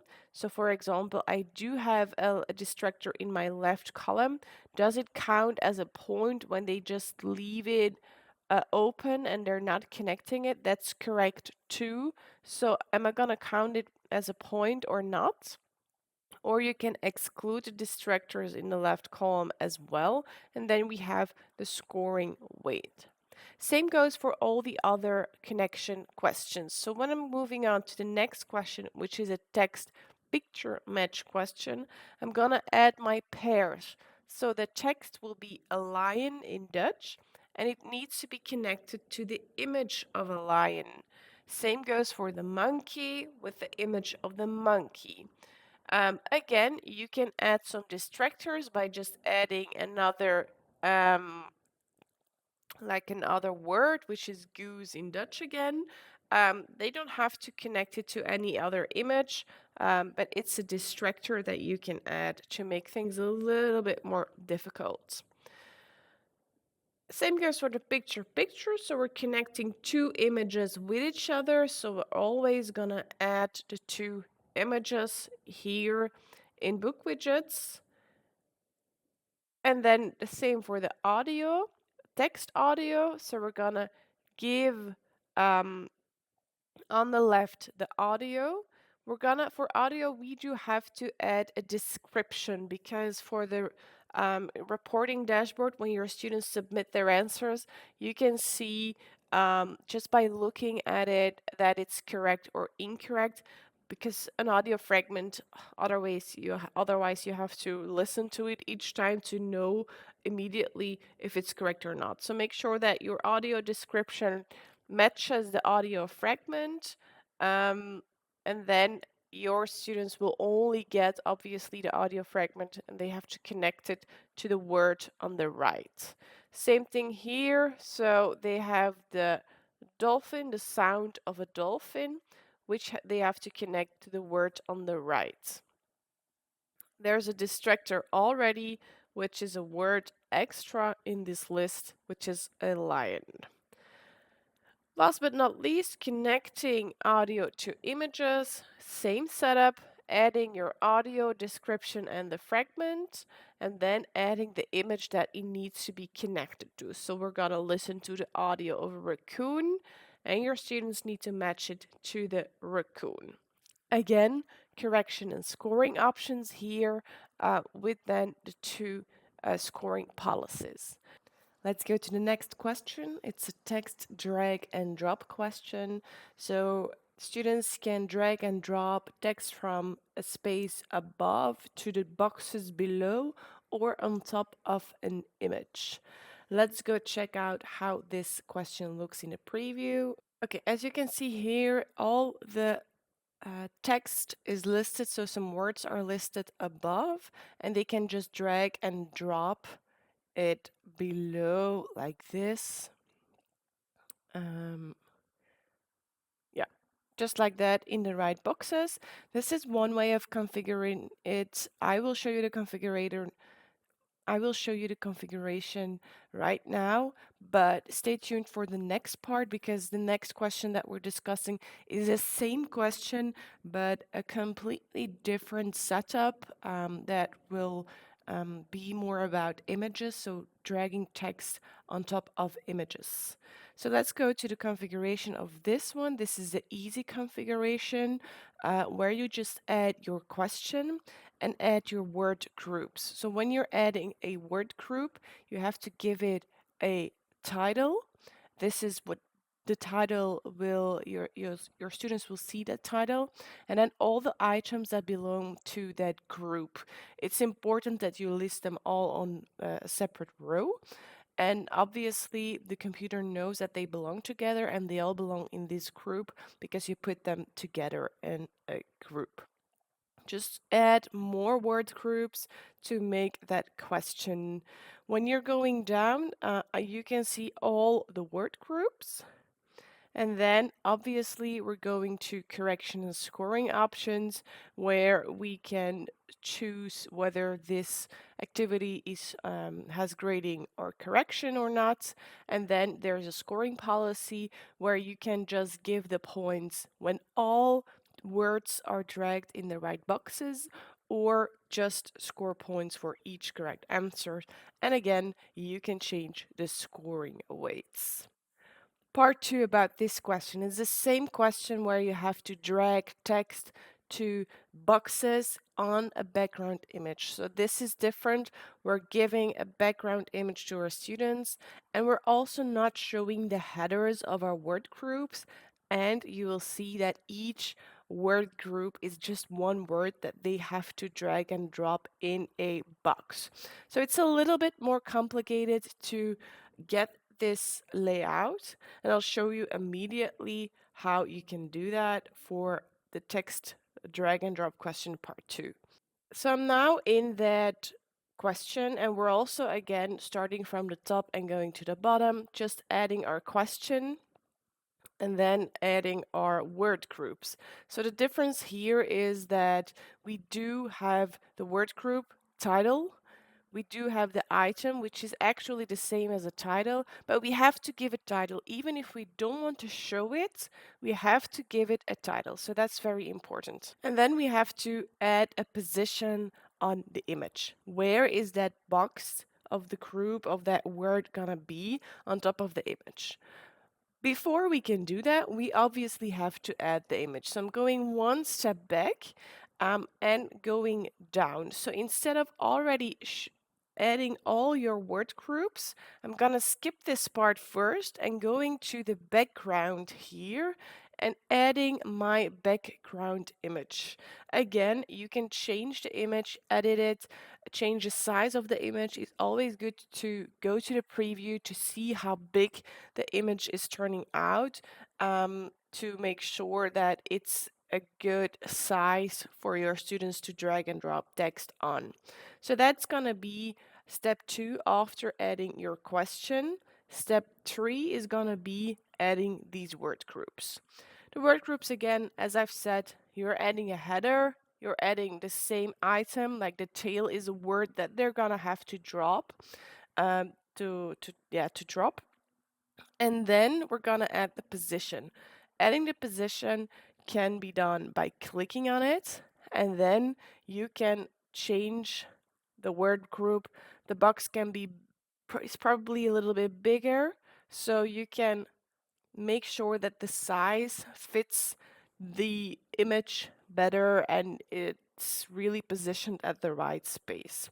You can see that the tail, the fin, all the words in here are the headers, so you know they're right for the position. If we're just doing this and not doing anything about the options, your students are gonna see the headers in the preview, and we don't want them to see the headers because then they just need to drag the word tail on top of the box with the header tail. So that makes no sense. So that's why we have to go to the Dropbox options. And here we're gonna disable show header. So this is normally by default enabled. So you have to disable it to make sure that we don't show that header of the box. And you can also say, let me specify position of drop boxes. If that isn't specified first, you will see that on the image, he's gonna position all the drop boxes itself. Then we have the borderline and the background style that you can just change. And you can also enable only drop on boxes. If you disable it, students will be able to drag and drop the text anywhere on the image, but we really want them to do it in the boxes. So obviously I started from a example. I'm gonna add this question again and go through it step by step to make it a little bit more clear. So first we're gonna choose the text drag and drop. We're gonna drag and drop the text on the fish, on the parts of the fish or flower or anything else. We're gonna skip ahead and we're gonna go to the background to add an image. I'm gonna find it online. Fish. Here it is. Then I'm gonna go to preview to see how big this fish looks to make sure it's the right size. Okay, this looks perfect. This is perfect for my image. Okay, so we don't need any resizing, we don't need any editing. So the next thing I'm gonna do is go to Dropbox options and make sure to go from automatically position to let me specify position of the drop boxes. I'm disabling the header, and now I am going to add all my word groups. So my word groups, for example, is head,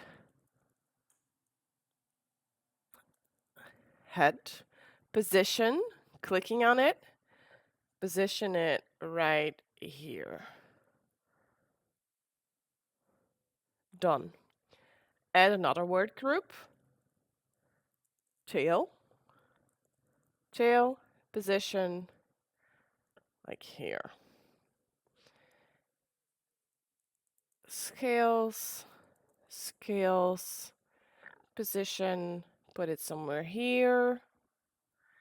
Then we have fin.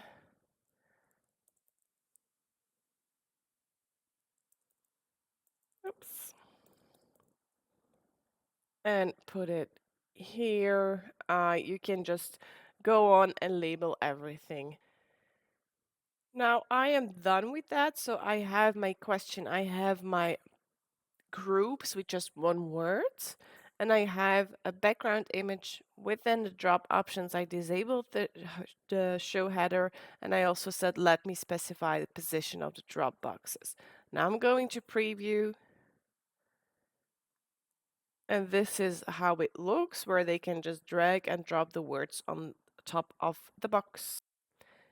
My next question is a picture drag and drop. So it's the same as a text drag and drop, but with images. We also have two parts about this one. So we have one where we're gonna drag and drop images in boxes, and we're having one that is about dragging and dropping images onto another image.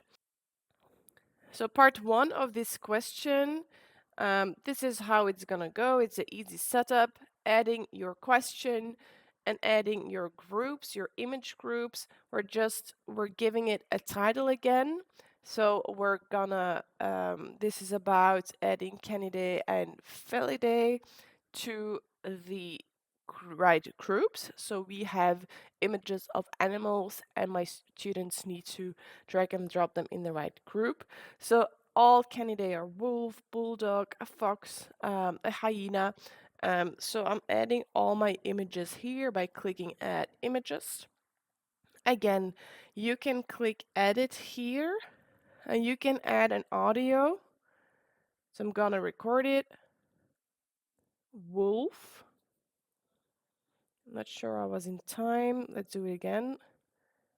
Wolf. So if your students are not sure what the image represents, you can still say it out loud. Done. So that image will have an audio icon students can click and listen to. So for smaller or younger students, this is very interesting.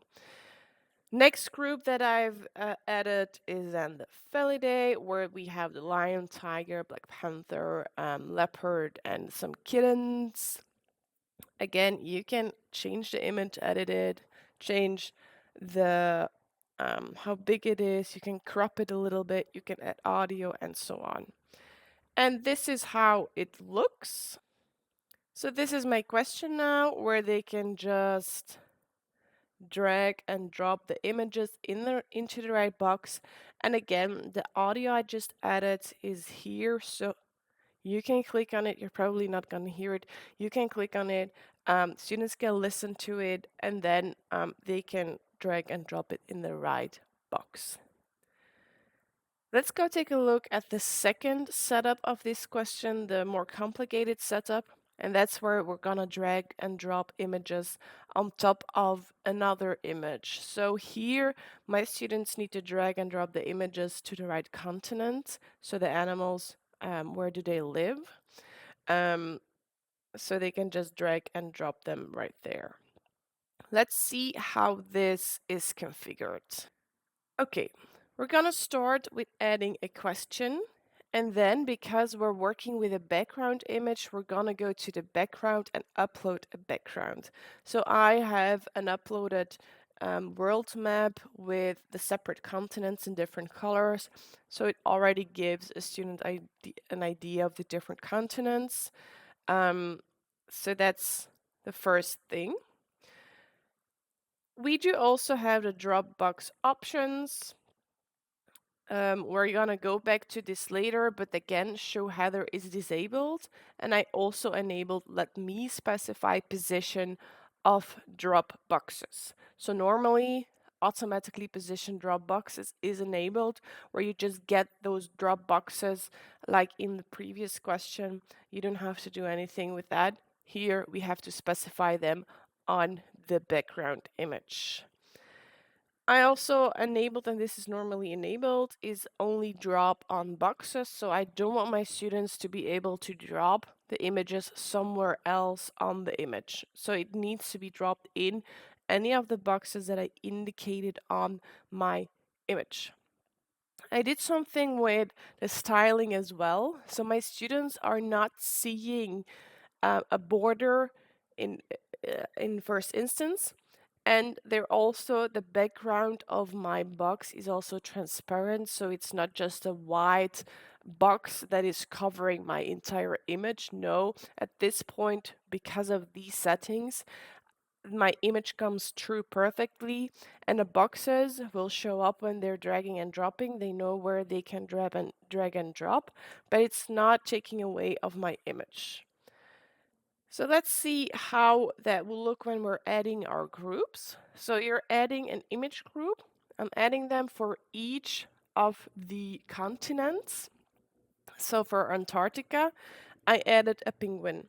So giving it a group name, it's not going to show, but I do have to give it because there are multiple images that belong together in the same group, or in this case, just one. So I'm adding the image. Again, when I'm clicking edit, I can add audio, so my students can click the audio on the image and understand what image it is. And then I'm gonna add the position of the Dropbox zone. So as you can see, I've put it below, and then we have all the other groups with animals and images in it that I add on this map. Here it is very important to make your boxes transparent, because otherwise you're just gonna have like a puzzle with some big white boxes on top of your image, and you're not gonna see the image anymore. So next one, we have Australia. We've added images of a koala and a kangaroo, elephant and rhino for Africa, and we're seeing that these drop zones are changing. That's it. There is one more thing. So when I'm adding images, a lot of images, like these, it is important that all the images have the same height. The same height or the same size. So when I'm going to image options, I'm going from none, which is by default enabled. I'm going to fixed, and I'm gonna give my image a fixed size between 70 and 100 to make sure all my images are the same size when I'm going to preview. So at this point, they're all nicely aligned and have the same size of 70 pixels. That's it for this question. And you can do a lot with this setup and just configuring the options in different ways. You can get some nice question types as well. The next question is the picture count drag and drop. So we had the picture drag and drop where we're dragging and dropping one image on top of another image or in a box. Well, the same goes for the picture count drag and drop, only you can use the same image multiple times to keep dragging and dropping it to answer your question. Let's see how that looks for this question. Okay, so I'm now in the preview, and this is how this question looks. It is configured with a background image, but again, if you're not adding a background image, you will get some boxes where your students can drag and drop the images in. Let's see how that works. So we have the pet bed 1 has 2 cats, 1 dog, and 5 turtles. So my students need to count, and they need to add the amount of images to the right bed like 3 times. There are 3 different setups here, so my students need to count the right way and make sure it is enabled right. I'm going to show you right away some different setups of this question just to give you some ideas of what you can do with this question type. Let's see how this question is configured. So first, in the question, I am giving my students the instructions of each pet bed. When you're not using a background image, you can just work with the boxes and you can add these into the headers because then students can read the header. It's going to be 2 cats, 1 dog, 5 turtles, and they know what to drag and drop. So I'm going to skip right away again to the background image where we're adding that image right here. There's no resize in this case because the image is big enough. And then we have some other Dropbox options, again, like we had in the previous questions. We're disabling show header because we don't want to see the header of the Dropboxes. And we're also going to enable let me specify the position of the Dropboxes. At this point, there is no border style of the boxes and it's transparent, so the image comes through clearly. Otherwise, the image is going to be covered by a Dropbox zone, and I do not want that.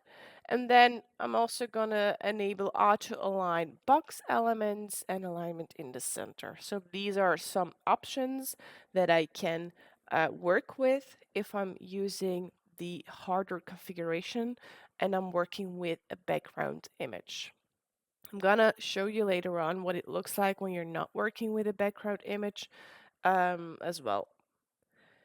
So let's go here. So first what I need to do is add all my images. So here I have the dog, the cat, so all the images your students can drag and drop. I'm just gonna have to upload to BookWidgets first. The second one is to create the image groups. So which images and how many of these images can they drag and drop to the first basket or the first drop zone, the second and the third. So when I'm adding an image group, I have to give it a name. Again, in this configuration and in this setup, I am not showing the header because otherwise my students will be able to see that they have to add 2 cats, 1 dog, 5 turtles on top of the basket, which is not entirely bad, but sometimes you don't want it.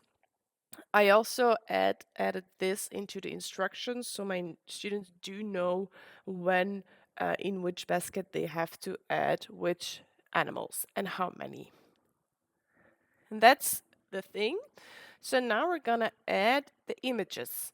So which images do I need can my students drag and drop on the first solution, and how many? So first we know it's gonna be a cat, it's gonna be a dog, and it's gonna be a turtle. And then I'm gonna click add selected. When I have them here, I am going to have to enable the count. How many cats can they drag and drop? How many dogs? And how many turtles? That is the right solution. Sometimes there's an alternative correct answer. For example, if you're counting with money, like if they have to drag and drop bills and coins, sometimes they can use coins, sometimes they can use bills to get the same amount of money. Then you can add an alternative answer with some different coins and some different bills with different number counts as well.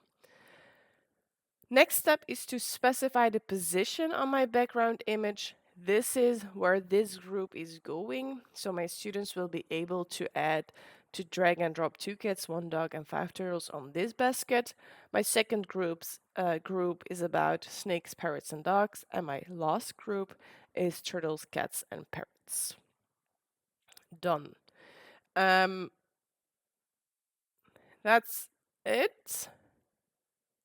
That's the configuration of this question.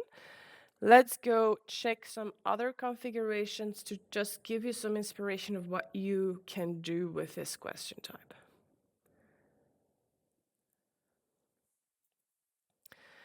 A little bit the same setup is when we have the baskets right here. It's so dragging and dropping on top of the image is entirely the same setup as I did before, where your students can drag and drop the amount of apples, pears, strawberries, oranges, and so on. The next setup is counting, is calculating with bills. What you can do here is again add all the images of the bills that you're using, and my students need to drag and drop the right answers. At this point, I set that they need to use as few bills and coin as possible. So there's just gonna be all one possible answer. But if I'm not saying that, I could add a second possible answer or maybe a third possible answer that is also gonna be correct. So at this point, for example, let's take this one. We have that 50, 20, 20. And then we have 5, 2, and then we have 40. So this is what they have to do. Obviously, there are also other, you could do a lot of hundreds or a lot of 50s and come to the same amount. But I just, in my instructions, I gave them one limitation. Also, as you can see now, we're not dragging and dropping on top of an image.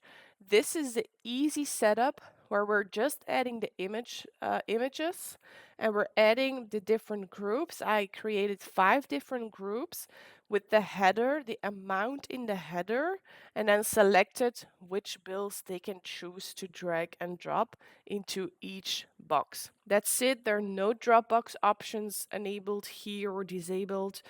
So we're just using the standard settings for this question type. Going on, like the difference between an animal cell and plant cell, which parts do animal cells have, which parts do plant cells have. Again, when the images or the icons are not clear, it's very good to add the audio so students can listen to what it represents. And then again, we have one on a background image where we have some candy jars, where again, the instructions are given on top and not on the image itself in the box. So I'm disabling the header and I'm just adding all the instructions here. Lastly, we have this one where we're using compound words. So my students have to build as many compound words by dragging and dropping the right and the root word into the correct box. So we have sunlight, sunflower, Sunday. Yeah, so that's the sun we can put here. We have moonlight. We have, I think that's okay. We have starlight. We have, okay, then we have green. This is a color green. So we have a greenhouse. We have a green room that exists and so on. So they can just drag and drop everything right there. So just to give you some inspiration of what you can do with this question type. The next question type is group items. This question type is perfect to create groups of images, text, and audio that are mixed together, and your students have to link the right parts of each group together again to make a good group again. I'm going to show you how that looks in the preview. So here it is. In this group items question, I have 5 groups with 5 animals, the name of the animal, the image of the animal, the sound of the animal, and a description of the animal. And my students have to link all these elements together to build the groups again. So at this point, this is, for example, the description of an elephant. So I'm gonna drag and drop the image of the elephant right here. I'm gonna add the word in that group too, and I'm gonna find the sound of an elephant by clicking on it. So I'm just gonna click on the sound, I'm gonna listen to it. If it's the sound, I'm gonna drag and drop it in the right group together with the elephant as well. And I'm moving on. So for example, here we have, a wolf. So I'm gonna add the wolf here, the name, and then I need to find the audio and also drag and drop it to form the groups. How is this set up? So you're adding your question and you're adding your groups. In your group, you're adding all the elements that belong together.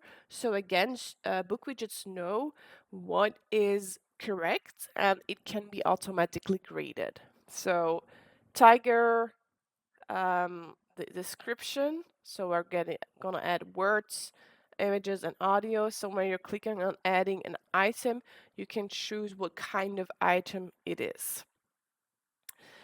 So I'm just adding all the groups right here correctly and then going to correction and scoring options where students can again score points when all items in the group are correct or score points for each item that is correctly grouped together.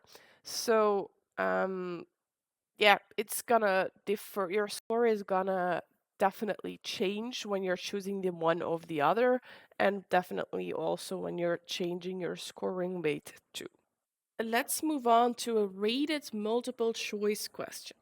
This question is a special one and is one that you cannot use or is harder to use as a standalone question, but is better to use when you're having more multiple rated multiple choice questions. I'm going to preview to show you an example of a widget or a questionnaire with these rated multiple choice questions. So it's to be seen as a whole and not just a single question.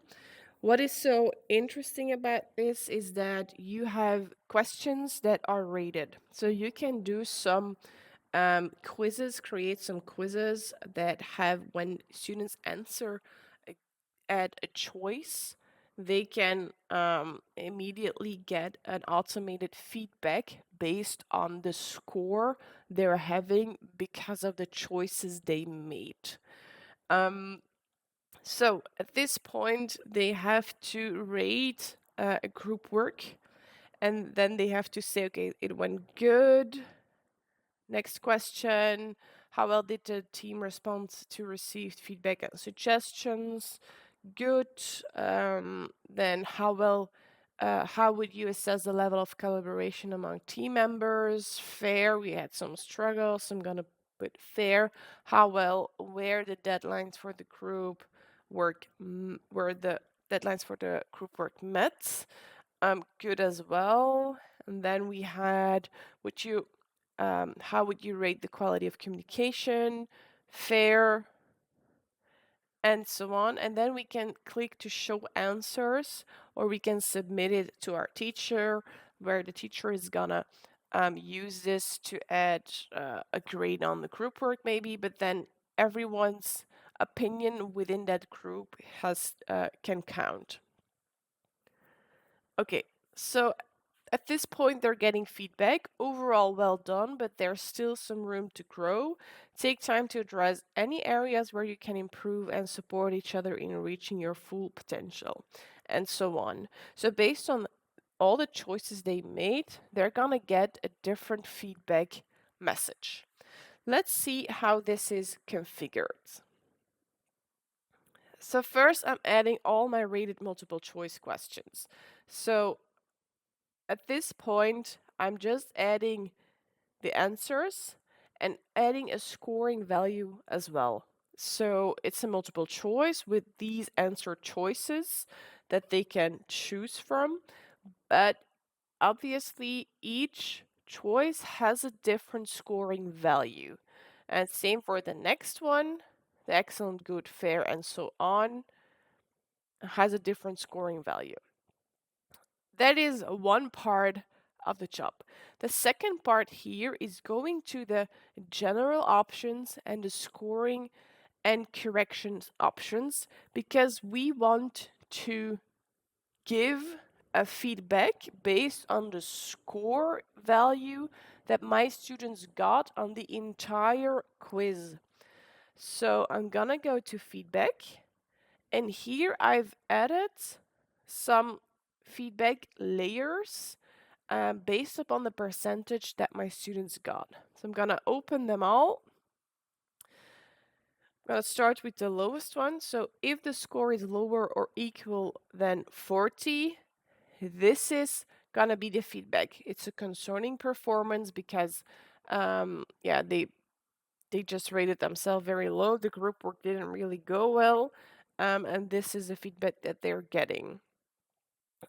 About then between 40 and 60%, we have this feedback. Between 60 and 80%, we have this feedback, and then we have the between 80 and 100, we have this feedback. The feedback layers are working together. So always when you have a second feedback layer with a different number, it's gonna work together. So that's this rated multiple choice question and an idea of what you can do with this. Let's move on to the next question, which is a numeric answer. So students answer with a number, fraction, exponent, vector, or matrix. For science teachers, we do have another question, which will follow right behind this one. But for science or mathematics for the primary school or lower grades, or when you really want your students to just easily answer with a fraction or something else, this is a very good question to work with. I have some examples of that question because you can choose a different setup. So in this case, I'm choosing that my students can write down their answer using a fraction. The next one is still the same question when this is about a matrix. So I'm giving my students a matrix to just add the numbers in, but then the layout and the style of the matrix is kept nicely, so students don't need to use their keyboards to really find out how they can add a matrix, which is very hard to do on a computer. So these are two different setups of the numeric answer. Let's go to the configuration of this question. Here we are. So we're gonna add the question, and then we're gonna add the answer style. So the numeric answer question has 5 different answer styles.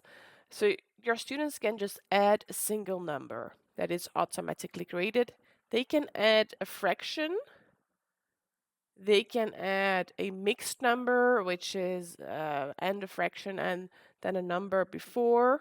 So you can do it here like a whole number and then the fraction.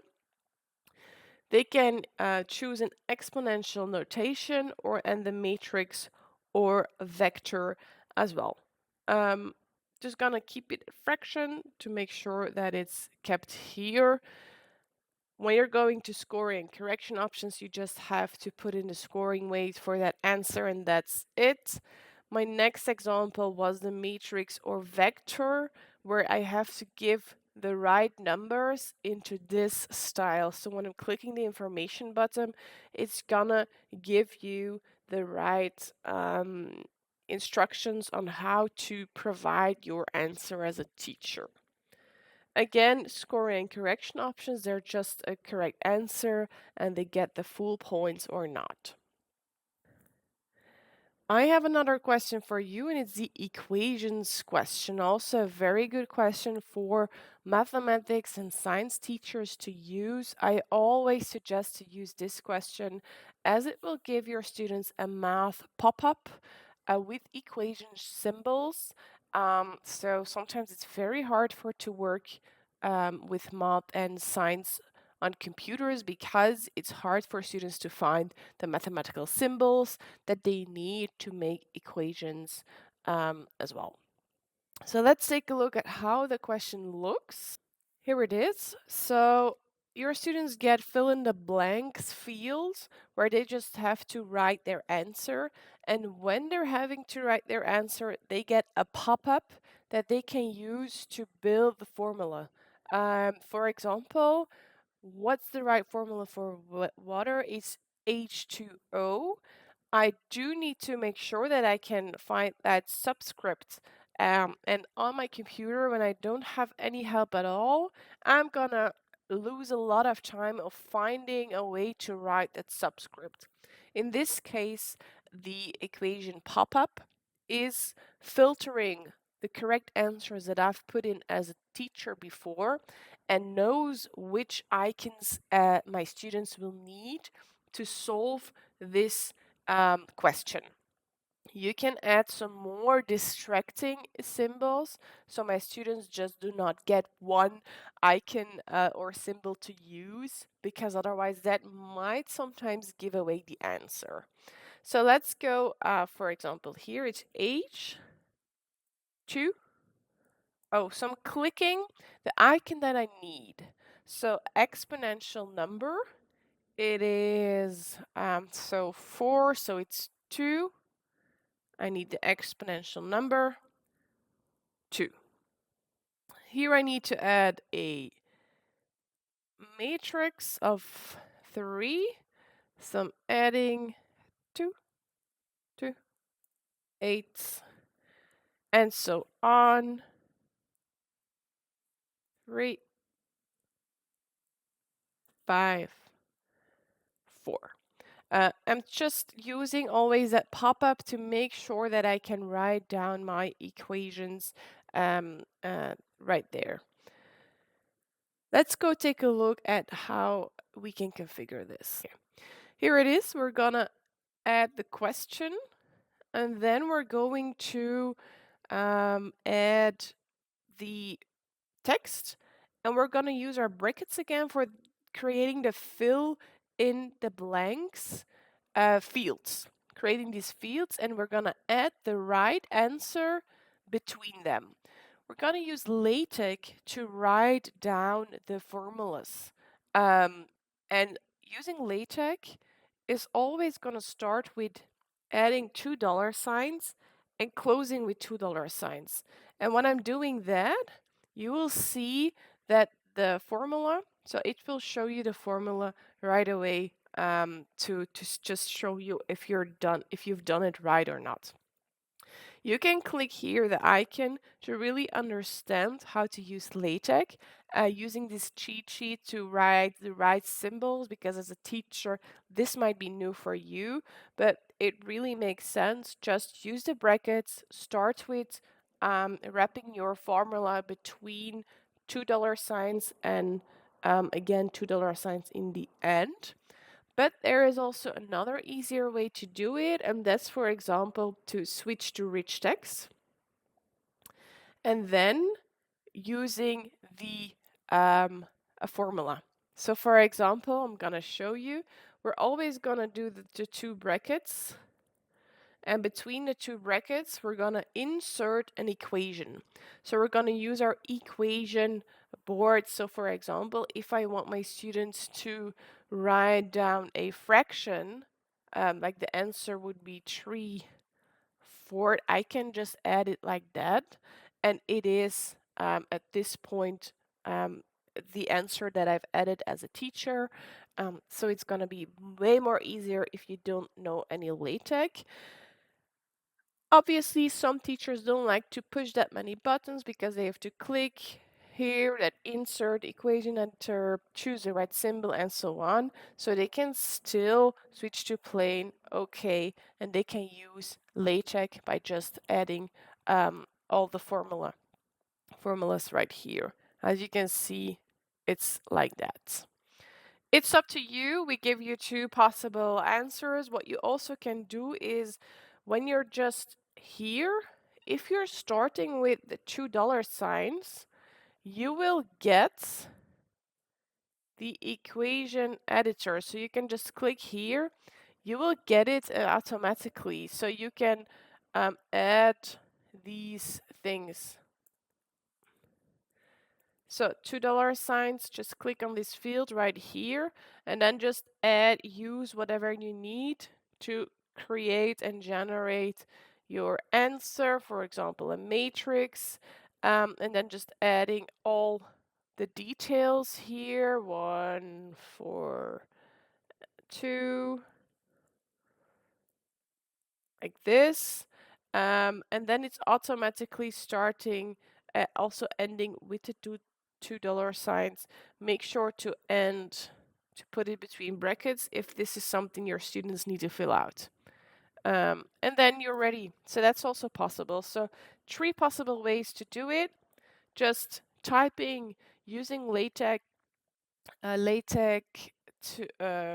by typing, switching to rich text to choose the equation editor to get the pop-up, but you can also prompt a pop-up by just staying here, normal text, adding $2 signs, clicking on the field below, and then choosing whatever you want, because then the editor pop-up, the equations editor pop-up is also above right here.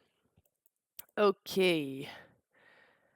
Then we have the correction and scoring options.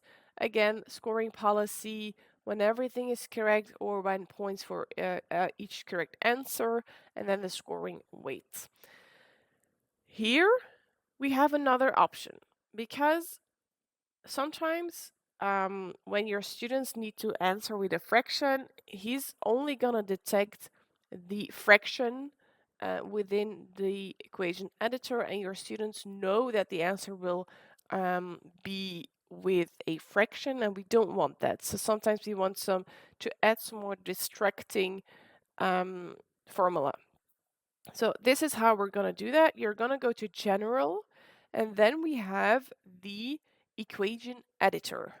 And this is where you can find all the symbols that you can say shown if a symbol in the group is used. So all these symbols are now only shown when you as a teacher added it to your correct answer.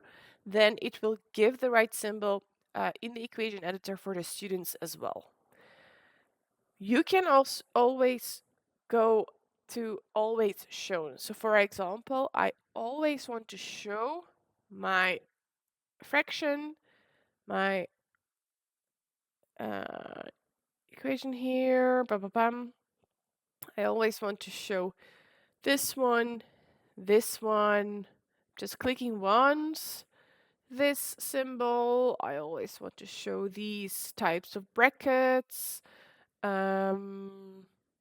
Yeah, depends on obviously what you want to do and show. For example, if you're doing geometry, you can add the delta and so on and so on. So just clicking there to always show these and include this in the pop-up of the equation editor.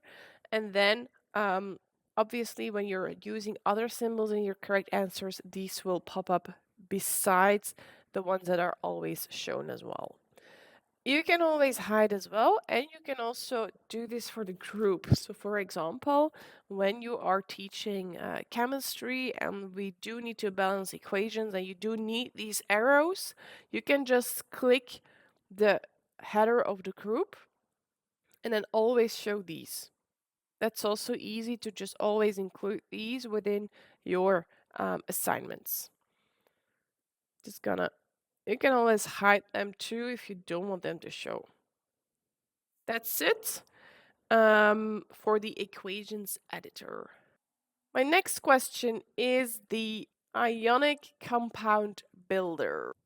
This is a very good question for chemistry teachers that are also teaching this subject to their students because it's a very, very specific question.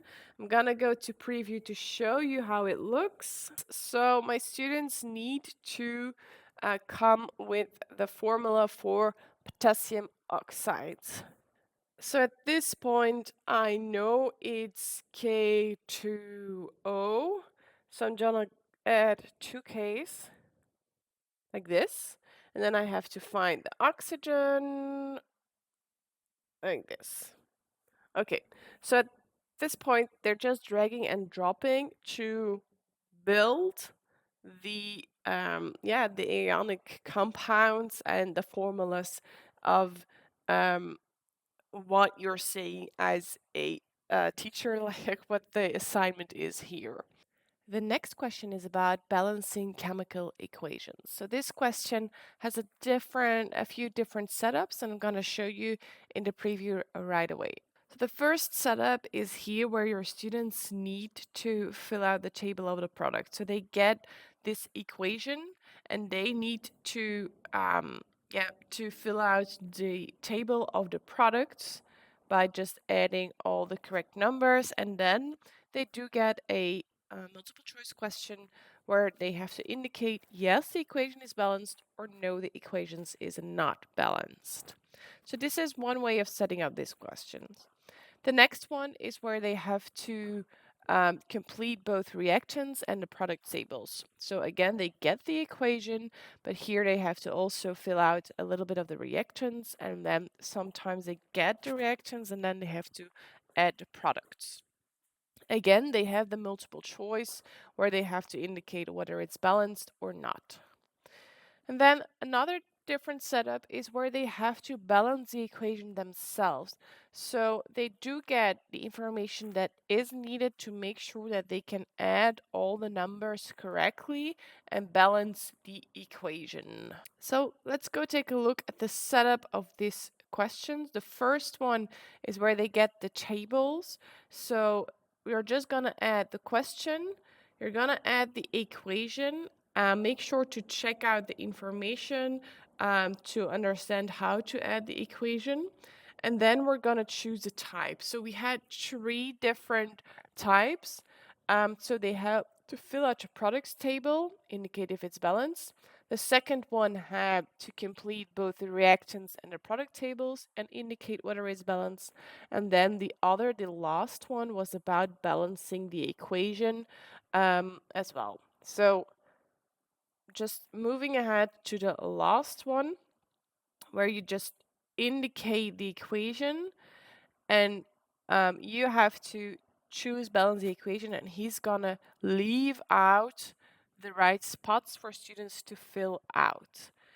It's also an automatically graded question, like most of them within BookWidgets. When you've set this up, you can go to correction and scoring options, where there are 2 scoring policies, score points for each correct answers, or just score points when all answers are correct. And you can color answers immediately too here. So when they indicated something correct, it will color green immediately. When it's wrong, it's just not going to color at all. And same goes for the other 2 questions where you have the same correction and scoring options. Let's go to our final question, which is the rubric question. A rubric, I've already showed you that you can add a scoring rubric to open answers, open questions, like a long answer question, reject answer, a whiteboard question, audio question, and a photo question.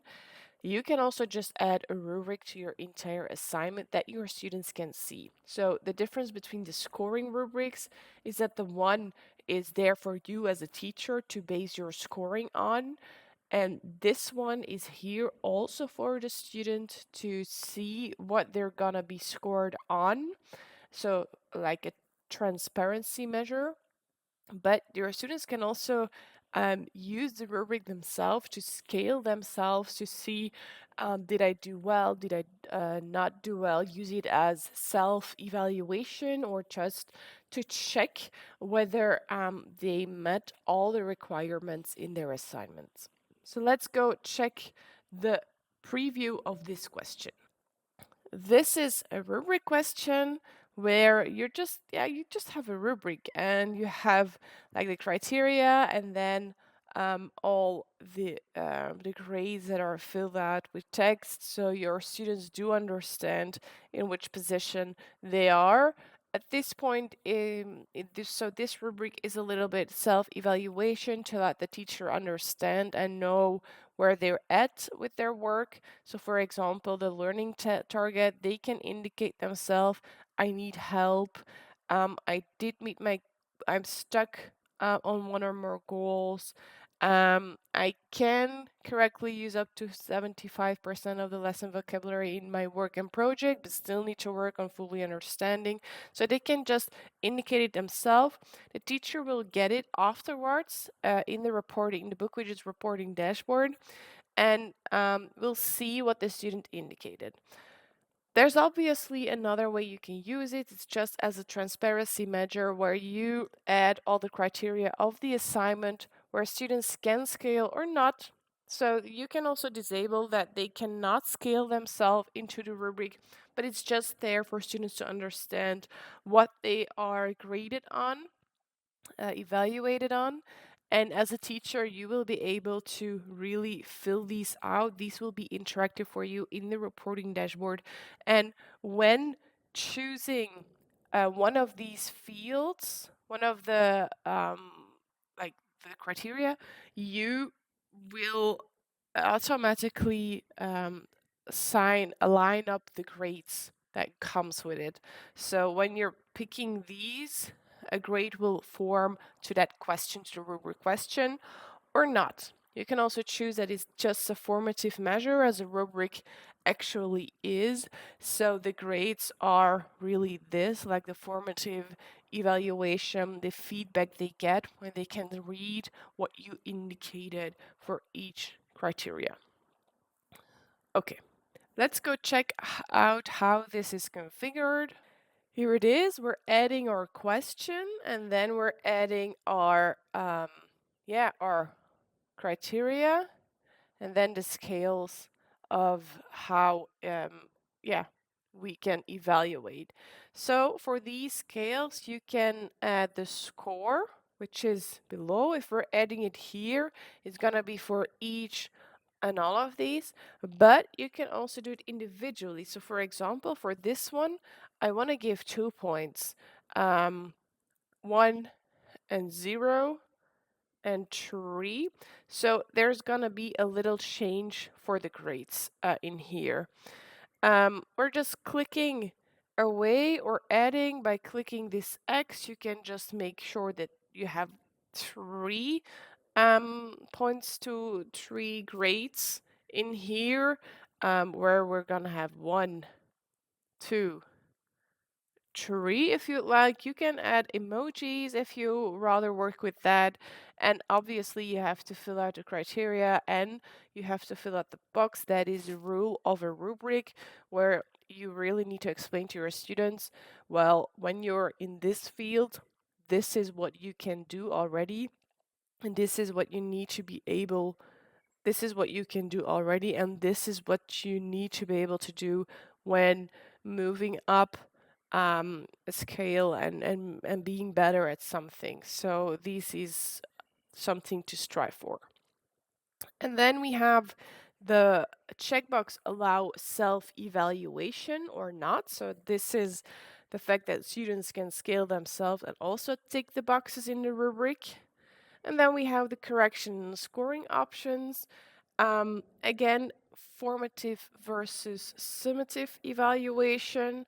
This is a formative evaluation rubric.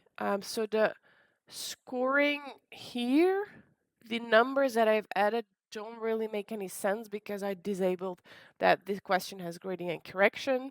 So it's more about the text and the feedback here. But when I'm enabling it, it's gonna take a look at these scoring and grades. And we are wrapping up the entire video of all the different question types within BookWidgets, which are a lot of question types. Again, know that you can just click the description to move and to jump from one question type to another to learn more about a specific question type you are on right now. Make sure to like this video and subscribe to our YouTube channel, as we'll be adding more webinars about BookWidgets and more about educational technology on the BookWidgets channel. Thank you for watching. Bye bye.